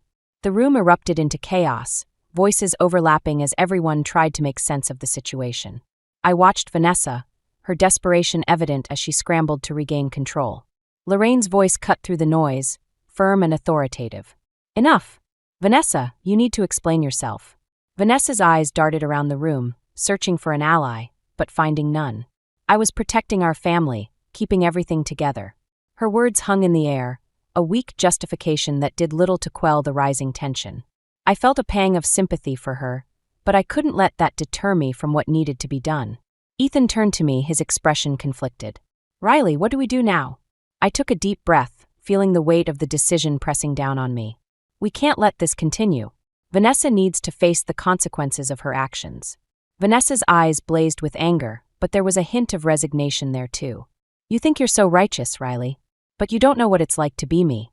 Her words struck a chord, and I realized that beneath her manipulations lay a deep-seated fear of losing control. But that didn't excuse what she'd done. As the conversation continued, I felt a shift within me. This wasn't just about revenge or justice anymore. It was about doing what was right, even if it meant facing uncomfortable truths. The gathering ended with Vanessa storming out, her world unraveling around her. Lorraine looked shaken, Greg bewildered by the revelations. Ethan and I stayed behind, helping to pick up the pieces. As we left, I felt a sense of clarity. The path ahead was uncertain, but I knew I was ready to face it. I had learned that true justice wasn't about retribution, it was about standing up for what was right, even when it was difficult. Ethan squeezed my hand as we drove home, a silent promise that we would face whatever came next together. And for the first time in a long time, I felt hopeful. The drive back from Ethan's parents' house was silent, the weight of the confrontation pressing down on us like a heavy fog. I stared out the window, watching the world blur past, my mind replaying the chaotic scene over and over. Despite the evidence laid bare, the fallout was more devastating than I had anticipated. When we got home, Ethan sank onto the couch, his face etched with exhaustion. "I can't believe it came to this," he murmured, rubbing his temples. I nodded, feeling a similar weariness seep into my bones. I thought exposing the truth would make things better, but now it feels like everything's falling apart. He looked at me, his eyes filled with a mix of sadness and determination. "We did the right thing, Riley. Vanessa's lies couldn't go on forever." But even as he said it, I could sense the doubt creeping in. The confrontation had left us both shaken, and the path forward seemed more uncertain than ever. The next morning, I received a call from Lorraine. Her voice was strained, the usual authoritative edge softened by something else, vulnerability perhaps. "Riley, can we talk? Just the two of us." I agreed, curious and a little apprehensive. We met at a quiet cafe, the kind of place where secrets could be shared without fear of being overheard. Lorraine looked tired, her usual poise replaced by a weariness that mirrored my own. "Thank you for meeting me," she said, her voice low. "I know things have been difficult." I nodded, unsure of what to say. "They have, but I believe the truth needed to come out." She sighed, a deep, resigned sound. Vanessa's always been complicated. I tried to protect her, to shield her from the consequences of her actions. But maybe that was a mistake. Her admission caught me off guard, a glimpse into the dynamics that had shaped their family. It's not easy to see someone you love make mistakes, I said softly. Lorraine nodded, her eyes distant. I just wanted to keep the family together. But now I'm not sure if that's even possible. The conversation left me with more questions than answers, a sense of unease settling over me as I headed back to the gallery. The situation felt more tangled than ever, and I couldn't shake the feeling that we were teetering on the edge of something even more precarious. As I immersed myself in work, trying to find solace in the familiar chaos of event planning, my phone buzzed with a message from Mia. "Call me ASAP," it read, the urgency unmistakable. I stepped outside, dialing her number with a sense of foreboding. "Mia, what's going on?" Her voice was tense, a sharp contrast to her usual calm demeanor. "Riley, I just got a tip. Vanessa's not done. She's planning to take legal action against you for defamation." The words hit me like a punch to the gut, the breath leaving my lungs in a rush. "What? She can't be serious." "Riley, she's desperate. She's trying to salvage what's left of her reputation, and she's willing to drag you down with her." The ground seemed to shift beneath me, the precarious balance I'd been clinging to threatening to crumble entirely. "I don't know what to do, Mia. This could ruin everything. Stay strong, Riley. You have the truth on your side. But be careful. She's playing dirty." As I hung up, a wave of despair washed over me. Vanessa's vendetta had reached a new level, and the stakes had never been higher. I felt the weight of it pressing down on me, the path forward obscured by uncertainty and fear. That evening, Ethan and I sat in the dim light of our living room, the silence between us heavy with unspoken fears. I could see the worry etched on his face, a mirror of my own inner turmoil. "We're in this together, Riley," he said, his voice steady despite the tension. "No matter what happens." I nodded, grateful for his support even as doubt gnawed at the edges of my resolve. The situation felt hopeless, the odds stacked against us in a way I hadn't anticipated. But as I lay awake that night, staring at the ceiling, I realized something important. My fight wasn't just about clearing my name or exposing Vanessa's lies. It was about protecting the life Ethan and I were building, standing up for what was right even when the odds seemed insurmountable. The journey ahead was fraught with challenges, but I knew I couldn't back down now. I had come too far, and the truth was worth fighting for, no matter the cost. The tension in the room was electric as we gathered at Lorraine's house for what felt like the final showdown. Vanessa was there, her demeanor icy and composed, a stark contrast to the chaos swirling around us. Lorraine stood by the window, her face a mask of worry.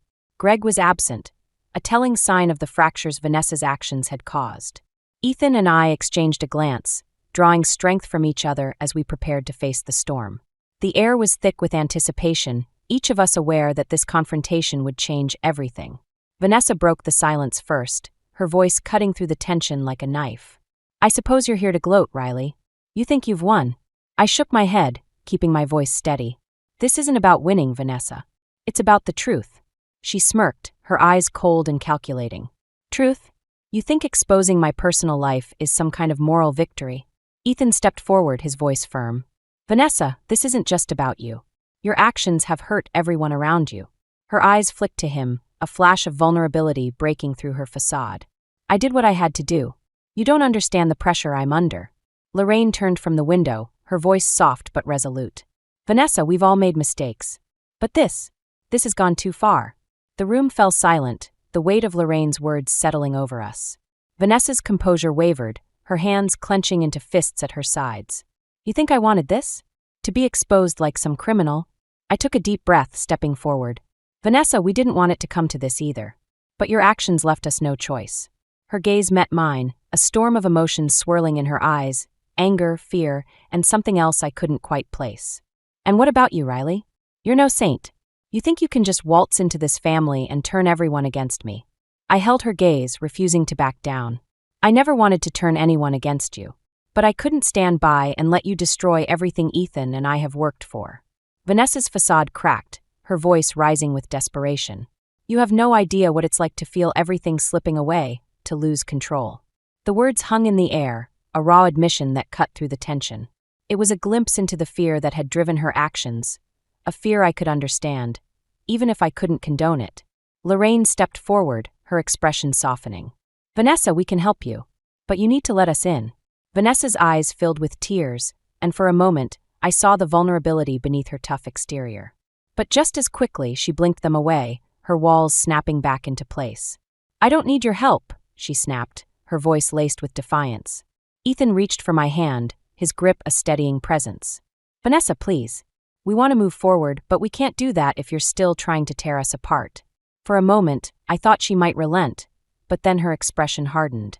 Do what you want, but don't expect me to just roll over and play nice. The tension in the room was palpable, each of us caught in a web of conflicting emotions. I felt a pang of sadness for Vanessa, but I knew we couldn't let her continue down this path. As the confrontation reached its peak, an unexpected voice broke the silence. It was Greg, standing in the doorway, his expression one of quiet determination. Vanessa, we need to talk. Her eyes widened, a flicker of panic crossing her face. Greg, this isn't the time. He shook his head, his voice calm but firm. It is. We need to figure this out, for us and for the family. The room fell silent, the weight of his words hanging in the air. Vanessa's bravado faltered, and for the first time, I saw a glimmer of hope in her eyes. As Greg led Vanessa out of the room, I felt a sense of resolution settle over me. The path ahead was still uncertain, but we had faced the storm and come out stronger for it. Ethan squeezed my hand, a silent promise that we would face whatever came next together. And as we left Lorraine's house, I felt a newfound sense of peace. The fight for justice had tested us in ways I hadn't anticipated, but it had also shown me the power of resilience and the importance of standing up for what was right.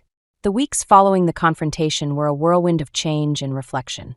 Ethan and I decided to step back from the chaos, focusing on rebuilding our lives away from the drama that had consumed us for so long.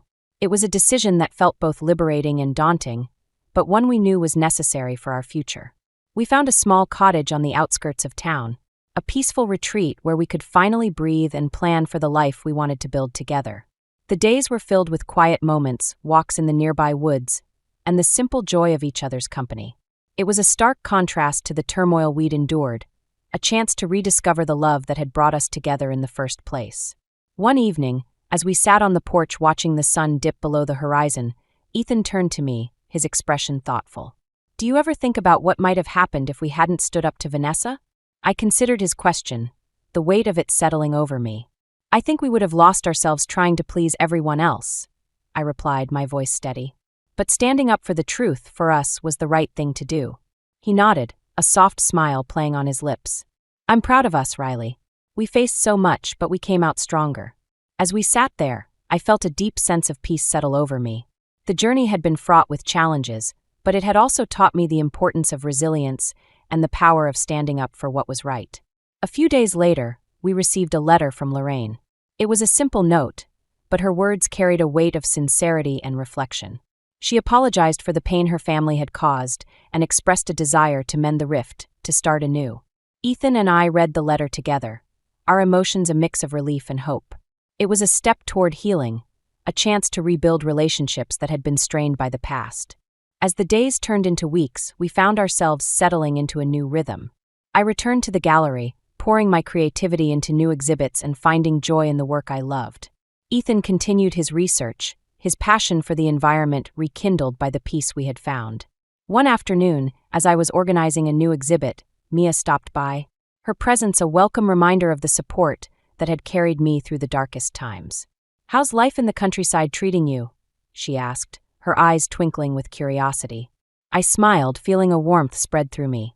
It's exactly what we needed. A fresh start. She nodded, her expression thoughtful. I'm glad, Riley. You deserve this happiness. As we chatted, I felt a sense of closure settling over me. The journey had been difficult, but it had also been transformative. I had learned to stand up for myself, to fight for the truth, and to cherish the love that had withstood the storm. But even as we moved forward, there was a lingering question in my mind, a curiosity about Vanessa's future. She had faced the consequences of her actions, but I couldn't help but wonder if she would find her own path to redemption. One evening, as Ethan and I sat by the fire, I voiced my thoughts. Do you think Vanessa will be okay? He considered my question, his gaze thoughtful. I hope so. Everyone deserves a chance to change, to find their way back. His words resonated with me, a reminder of the complexity of human nature and the potential for growth and forgiveness. It was a subtle twist in our resolution, a lingering question that added depth to our journey. As the fire crackled softly, I felt a sense of completion. Our story had been one of struggle and triumph, of love and justice. And though some questions remained, I knew we had found our own peace, a peace built on truth, resilience, and the unwavering belief in the power of love. With Ethan by my side, I looked toward the future with hope, ready to embrace whatever came next. Our journey had taught us to stand strong, to cherish the bonds that truly mattered, and to find beauty in the imperfect, unpredictable path of life.